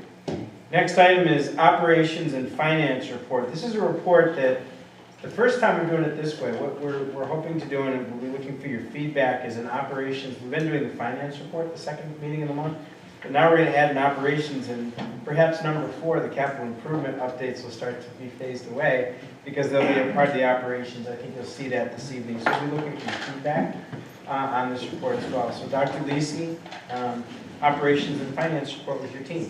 Thank you, Mr. Polvino. This does represent a slight change, as Mr. Polvino mentioned. We thought it'd be informative to incorporate some of the work that is being conducted on a daily basis by our operations folks. And so let me just start by sort of giving you information about what operations is and who those groups are. They include the technology group, food services and nutrition, facilities and grounds and maintenance, business and finance and transportation. So I'm going to start, if I may, with the technology group. This is really just a snapshot of the work that they've conducted at the beginning of the year, but it does give you a sense of the hard work that they take on a daily basis. Just to give you a sense of the work that they do. Chromebooks alone, as you know, we're a one-to-one district. They recovered, cleaned, and reassigned over 3,200 Chromebooks since the beginning of the year to ensure that all of our students had working devices. Our help desk has taken over 3,500 emails, resulting in 392 service requests, which are actually tickets for support since the beginning of the year. And they've closed 253 of those tickets, which is a very high count in a quick response to our needs. Training and technical professional development, they've held 50 sessions since July. And this all takes place along with work in security, interactive displays, which they themselves install in our classrooms and offices and so on, account creation, deletion, purchasing, and technology acquisition. So they're doing great work, and they're being led by Dan Sherman, who's really transforming the department. I'm going to play this video, and I want to thank Mr. Wilson for putting this time-lapse video together. I know everybody's excited about the work that's being done in our field and the capital project and so on. And we're at the point where it is almost complete. I know they were finishing up today, and I think within the next day or so we're done. But I wanted to play this for you because it's very interesting to watch this. And we'll be hosting this on social media as well as on Facebook. But you can see the work that's being conducted. And as you're watching this, I do want to thank Al Crump for his oversight. He really monitored the progress of the capital project all the way through and did a fantastic job.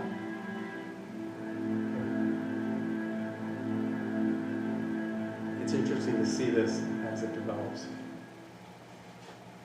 So we'll host that for folks to see, and hopefully by the next day or two it'll be done.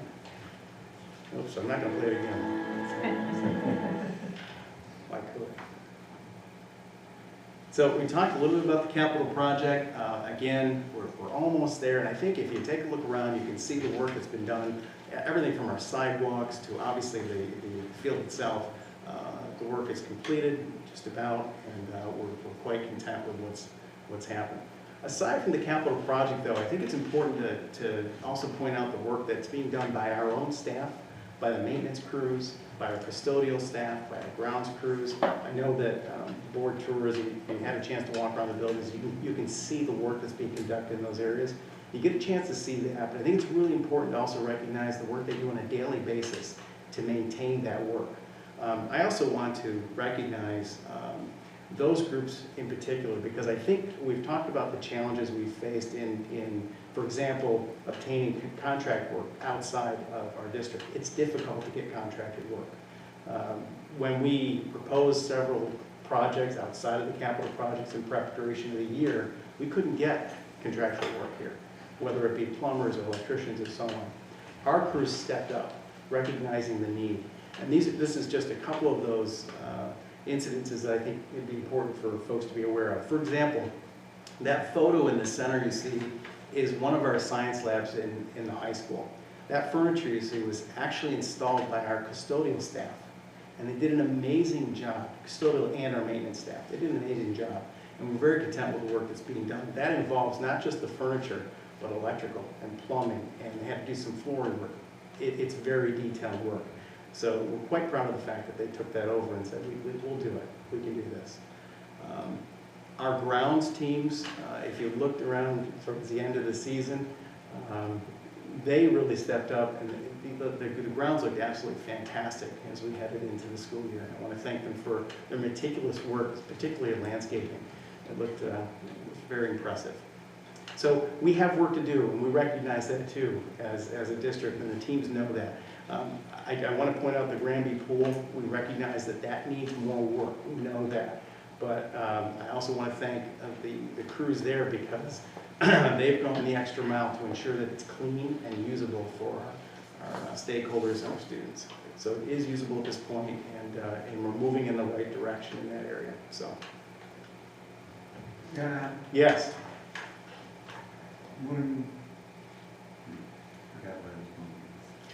Does the school district have to follow city code when it comes to having like a plumber or electrician? We have to follow code, sure. We have- You know, we have to yeah, have, sure. like if you want, someone has to be licensed to come into the city. Yes. We have to follow codes, certainly. They just have a state code. State code, and I said codes primarily, but also building codes apply as well. Additionally, I do want to recognize our transportation staff. The work that they do, this is under Greg Henry, they route 3,500 students, and they have to do it after they receive the information from parents. It's a very short window where they have to do all of this work.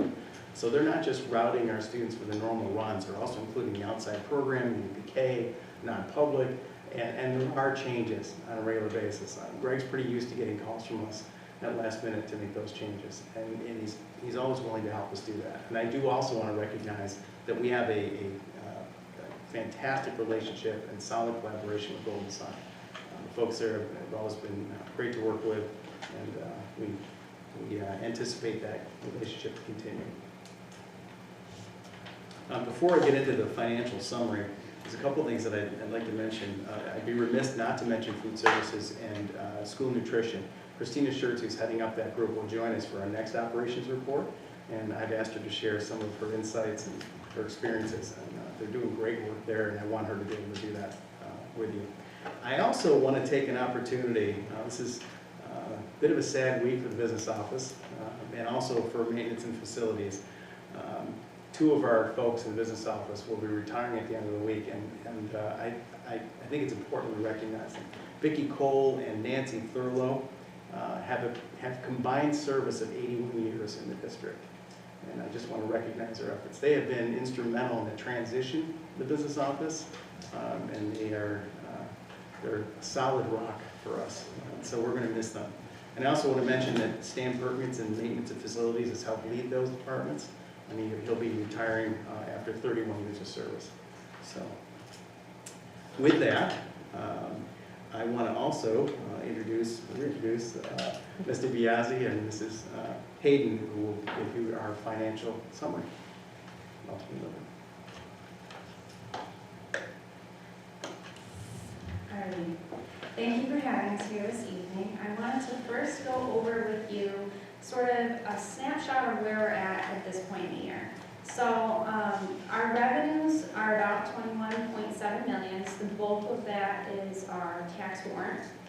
And in 22-23 for this year, we're sitting at $19.2 million. So last year at this point, we collected 29% of our revenues. This year so far, we've collected 24% as of August 31st. Our expenditures are similarly in line with previous years. So last year we had $2.5 million of expenditures. This year we have 3.1 so far, so 3% and 4% respectively of our prior year and current year budget. So we are on track with what we've done in previous years, just to give you an idea of how things are flowing. On this slide, I won't go over every single number with you, but it's going to break down those revenues and expenditures for you, prior year and current year. So you can see the bulk of our revenues for both years is the local share. That is going to be our levy that we raise. We will start to see state aid flowing within the next month or so, but we do experience a low point where that aid has stopped from the previous year, and we have to wait for it to kick in the new year. On our expenditures, you can see the salaries are only a small portion of our expenditures so far. That's because at August 31st, we don't have all of our staff here and paid quite yet. So in September, that number should jump up now that we have our instructional staff back with us. And then, of course, everybody is still receiving benefits over the summer, so those numbers are a little higher. This next chart for you is our cash flow for the district. So the blue line, I believe, is prior year, so 21-22, and the orange is our current year projection. So you can see it follows roughly the same pattern. This is largely driven by our aid and when we receive it, since we do rely on that for 75% of our budget. So the next bit that we have to talk with you about are the results of our audit. We had a very successful audit season this year. We're mostly wrapped up. And in the process of doing that audit, our auditors requested that 2 changes be made. The first is the transportation forgiveness bill means that we don't have to set aside money to potentially pay back that state aid anymore. So that's one of the changes that you'll see in the results of this audit. And the second change that we have to talk about, we discussed in the audit committee, and we'd like to present it to you. So we had an unusually good insurance year last year. The prior 2 years, we had expenses of about $11 million. In 21-22, those expenses were about $9 million. So we had a $2 million change in our expenses. We had some costs that we anticipated coming in that didn't. So this is going to be an adjustment. And the question that we would like to pose to you and that we pose to the audit committee is whether or not to split that liability over 2 years, so $1 million in one and $1 million in 22-23 to smooth it out, or to recognize the whole thing in 1 year. And Dr. Lisi, I would ask if the audit committee asked you for a recommendation. Yes. I wondered if you would share with all of my colleagues. I'd be happy to do that. So I think everyone is aware that after the federal stimulus funds, and we're looking at about a 3-year time period, what we've put in, what we've used federal stimulus money for, in some cases, were salaries for some of our support staff. And I think my recommendation would be is we start looking at moving those salaries over to our budget, and this will help us do that and offer the federal stimulus funds. The reason why I say that is my recommendation is that those federal stimulus funds really should be used for costs for things that are going to last us long term, whether it be desks or maybe technology or other items of that nature that are more long-term costs. So is that? Well, in the question of whether we spread it out over 2 years or not. Right. I think Mr. Biaggi spoke to that, the fact that we do spread it out over 2 years. I think that does make sense as well. Okay. My recommendation based on the feedback from audit and our business office would be to spread it over the 2 years. There's approximately $1 million in forgiveness bill, correct? Because that was a $1.5 million possibility. And I think our auditors did the right thing, giving us direction over the last couple of years and making sure that we were setting aside. So it's a good problem, to have, and we're poised and prepared to do that. And now we have the unexpected healthcare, and I think dividing that over 2 years is probably with the not knowing what's going to happen, as Dr. Lisi has indicated, in 3 years. I think this is the best way for us to anticipate, but also poise ourselves for down the future for thinking about as we budget over the next 3 years. And I'm asking the board for a budget retreat workshop in early November to really kick off the season, to really get some discussion around projections out of the next 3 to 5 years. And these numbers will help us in really the global picture of what we're going to do. So I would concur with my department's recommendation, which was to spread it over 2 years to the end. And I believe that was the position of the audit committee, so I'm going to ask the two Tims, do you have any questions or thoughts you want to share on this subject? No, that was my thought going into it when I heard splitting or keeping it all in 1 year with splitting, so I'm glad that agrees with everybody else. Okay. And you do that? Yeah, I think it's in the best interest of the district and the taxpayers if we handle it that way. And again, it's a nice problem to have. We did not anticipate having more. So I think that's a first for me after all these years, and it's a little bit exciting. Yeah, I think it's interesting. I think one of the things as we talk about in the future budget, just to plant the seed, is that we're already seeing increased expenditures, whether it's the supply chains or the cost of just doing business. We're seeing, just like you see the price of gas and groceries at the home front, you're seeing those same costs of doing business in our schools. And I think, we're seeing our healthcare a little bit higher again, just out of the blocks. It'll be interesting to see where it shakes out. So again, I think we're poised about the best we could ever be as a district at this point in time. And now we have to take, advantage of making sure that we make very good, strong decisions as we move forward, constantly thinking about what are we projecting 2 and 3 years down. And so at some point, if not tonight, there'll be a future discussion about where we will place some of those funds. Yeah, I think as we go through the budget process, really thinking about reserves, and obviously we've got, you know, our turf fund is down, so we're thinking about those types of things. But there are other projects. I think the other piece as a board, as we go into NISBA, you know, season with the conference coming up and all those kinds of things, really thinking about some of the key points for small cities on the horizon, you know, increasing debt limit, you know, back and be consistent with other districts across the state that aren't small cities. And also really looking at capital outlay projects and opportunities we may be able to look at if they increase that number as well and those revenues, and poising ourselves to set us up to do small HVAC projects or small pool projects or whatever the case may be, really hitting off those projects that really must be done, because if we wait too long, we end up with a larger project. Right, and I'm glad you brought that up, Brian. We're aware that we have some areas that need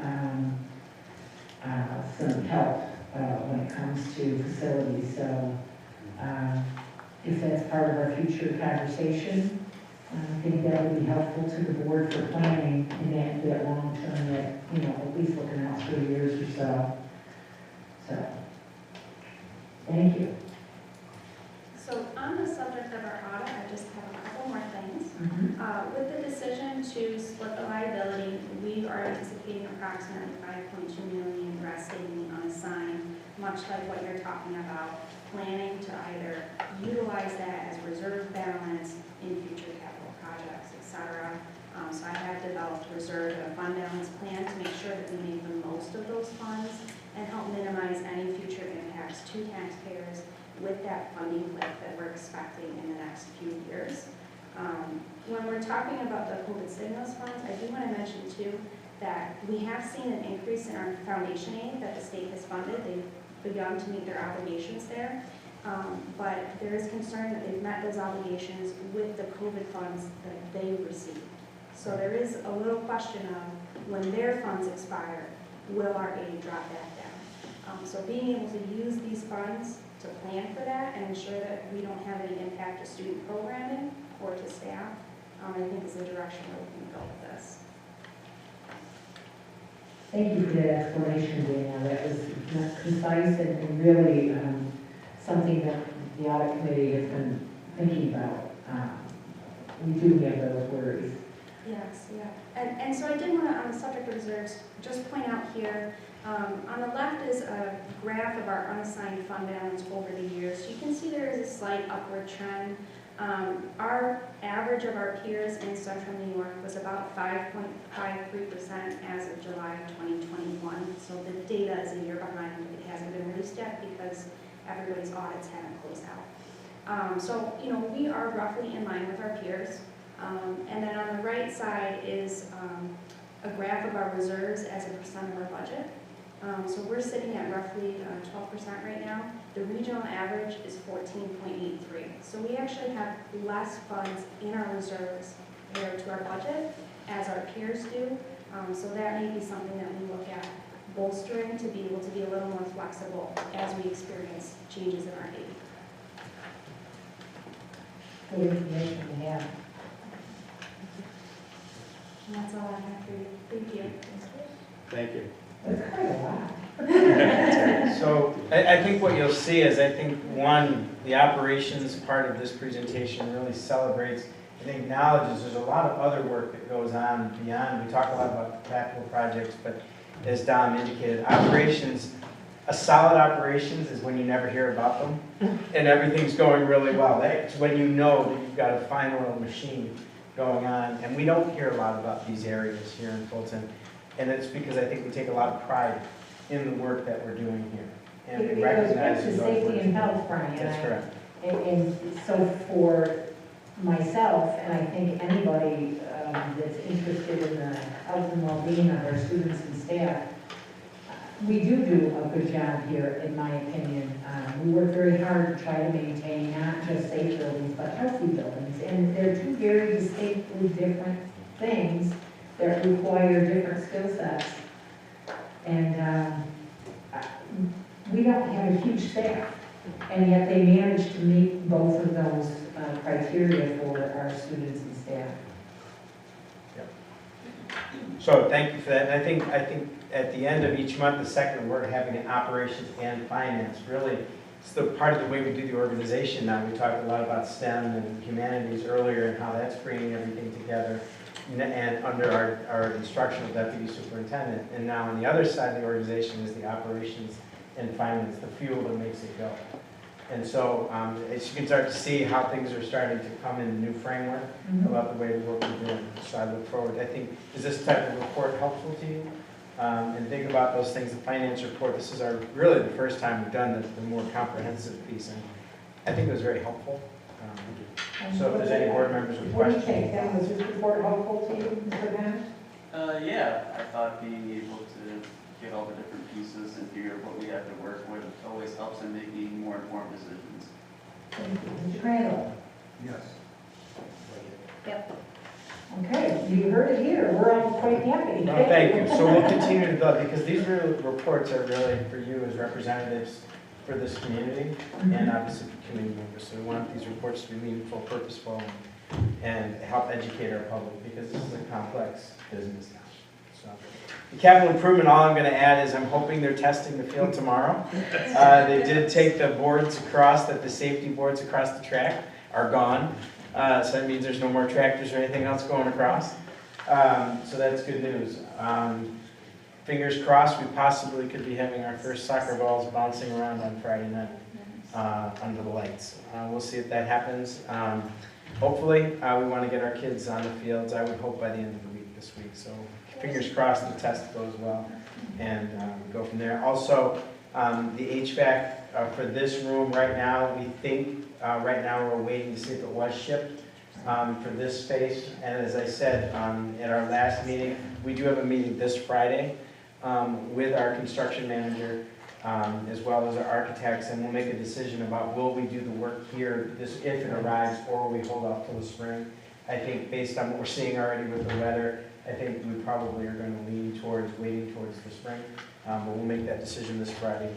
And you had some very good reasons for doing that. Yep. And we have heat in the space. That's really the key. The AC aspect, which is what had gone, and why we haven't been here actually the last couple of weeks. And the final aspect of the superintendent's report tonight is the instructional calendar. My goal was not to revisit that instructional calendar again this year, but we're asking that the board consider us allowing us to add a early release day on November 3rd. We have a superintendent's conference day of the 4th. Obviously, I don't like to do that, but we need to do some work around safety and security training for the entire staff. That day will focus on expectations and standards, so we have consistency across all of the schools with what we expect, doors not being, so on and so forth, all of those kinds of things. If those of you that were on the board in the past know that we purchased Stop the Bleed packet, packages way back a number of years ago.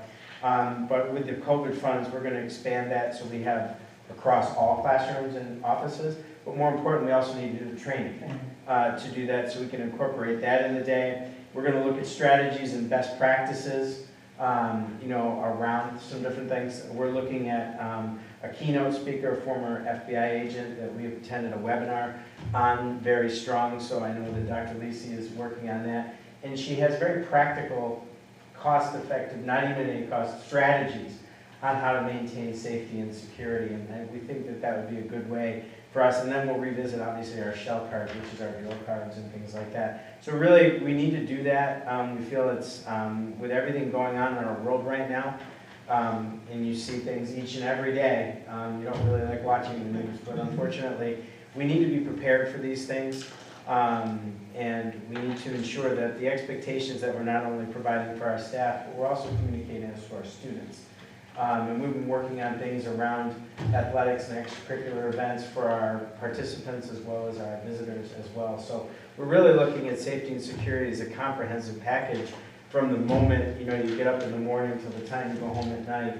Everything, so safety and security is really it's consistent across everything, it's really it's a priority. It has to be embedded, but this is, just a plug for the safety committee, I believe this is they support this activity. Yes, this is a conversation with the safety committee and a lot of the work that Dr. Lisi's had.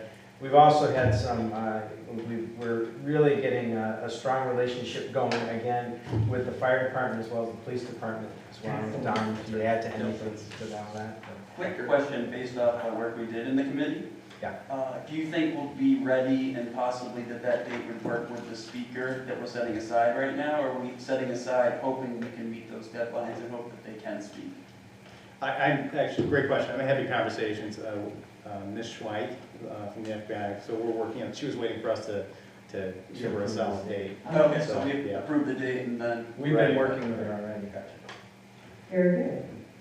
Thank you for the question. Yep, and that's the conclusion of, and that an example of a calendar is on the board docs, part of your board information. It's Ms. Perry made it, it's pink like the others, so it matches the other early release dates. Okay.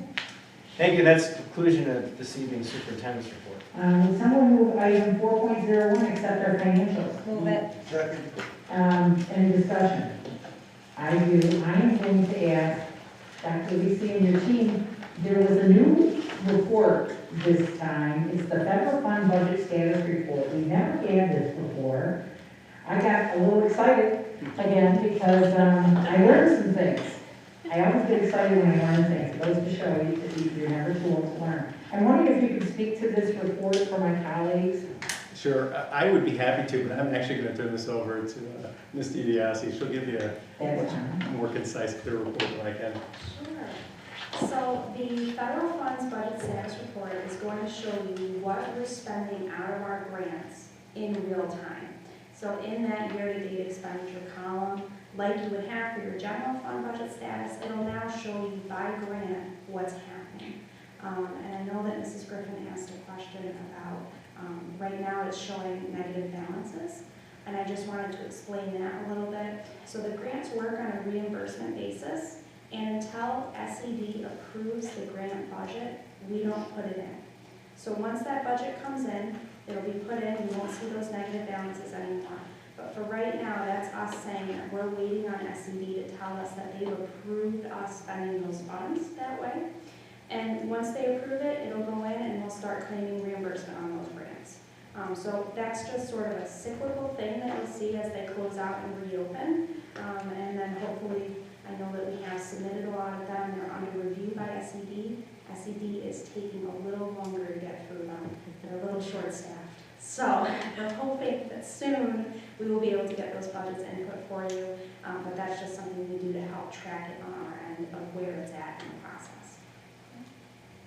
And part of the reason I'm excited is the fact that we generally only talk about federal funds when we're doing budget. So here's an opportunity to actually see in real time what's happening with all of these federal grants that are earmarked for programs that we do here. So I think it's a good reminder about things that are occurring outside of the general budget, but money we're still obligated to make certain that is being utilized appropriately through our staff that have the expertise to do that. Thank you for that help. If there's no other questions, all those in favor? Aye. Opposed and abstentions? Pass 400. Item 4.02, donation of school supplies. Second. Any discussion? All those in favor? Aye. Opposed and abstentions? Item 4.03, donation, read to them. Move it. Second. Any discussion? All those in favor? Aye. Opposed, abstentions, pass 400. Item 5.01, approve committee on special education recommendations. Move it. Second. Discussion? All those in favor? Aye. Opposed, abstentions, pass 400. Item 5.02, approve change to the 22-23 instructional calendar. Move it. Second. Any discussion? All those in favor? Aye. Opposed, abstentions, pass 400. Item 5.03, approve district comprehensive improvement plan. Move it. Second. Any discussion? All those in favor? Aye. Opposed, abstentions, passed 400. I'm wondering if my colleagues would like to batch items 6.01 through 6.13, personnel. Move it. Second? Any discussion on any of those items? All those in favor? Aye. Opposed, abstentions, passed 400.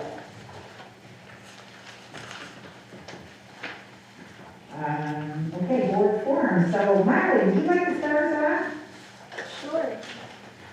All right, first and foremost, I want to welcome our new junior Board of Education representative, Harper Ells. I'm really excited for her for this position, and I think she'll end up doing a great job.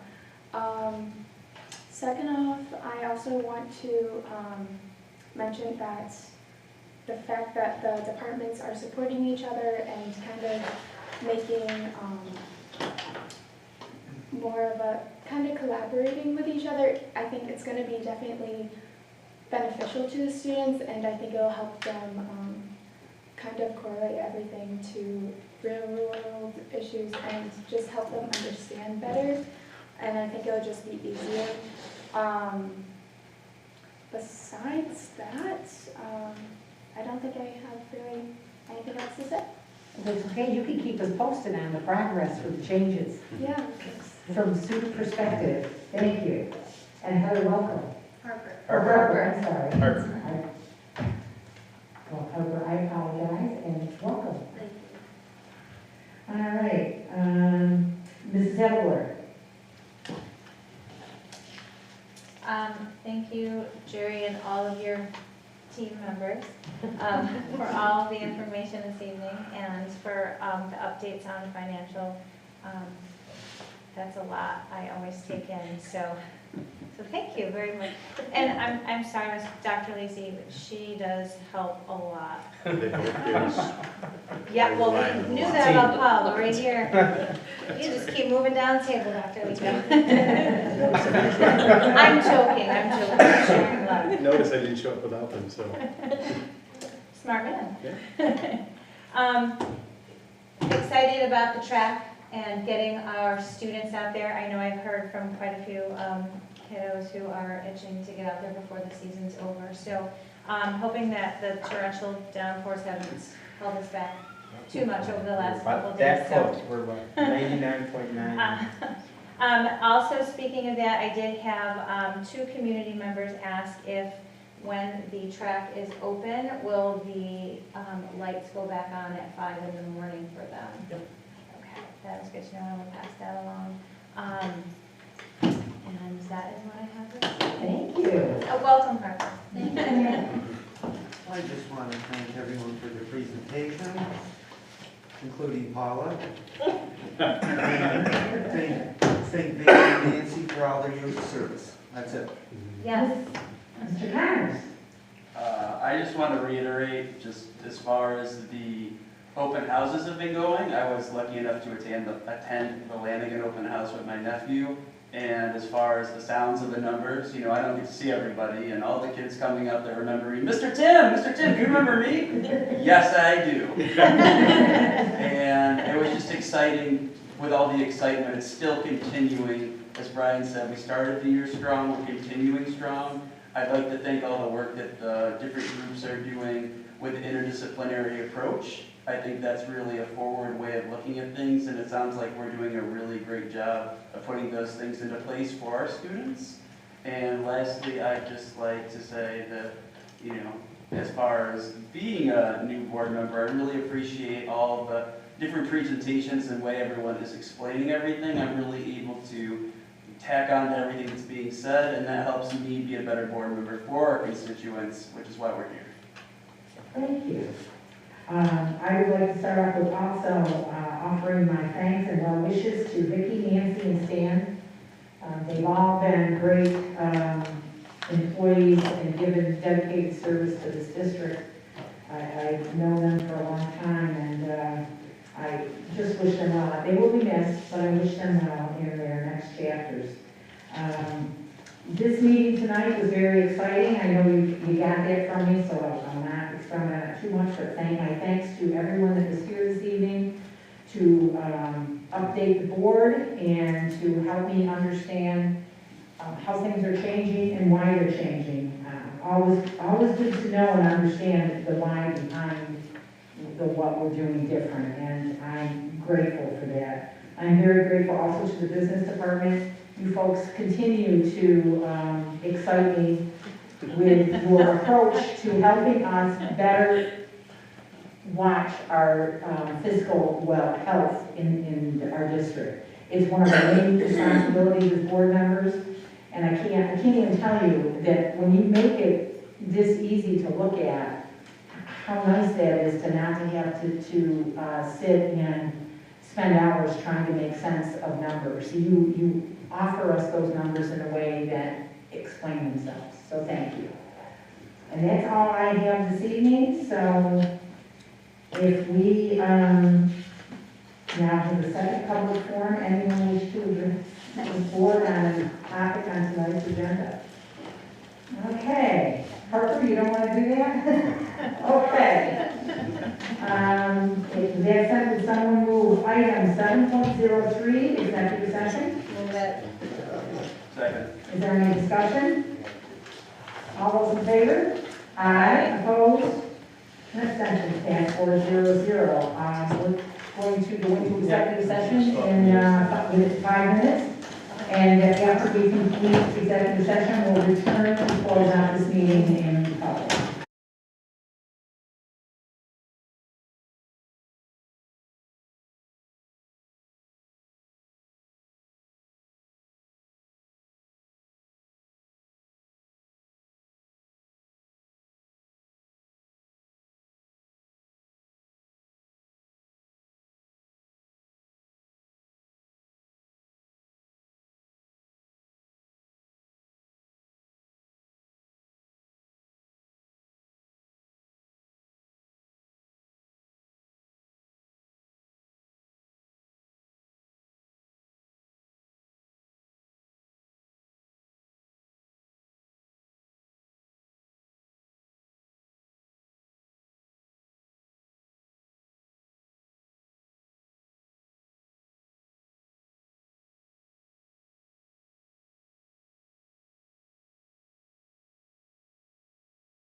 Okay, we're back from our executive session, and if someone would move item 7.04 to close this meeting.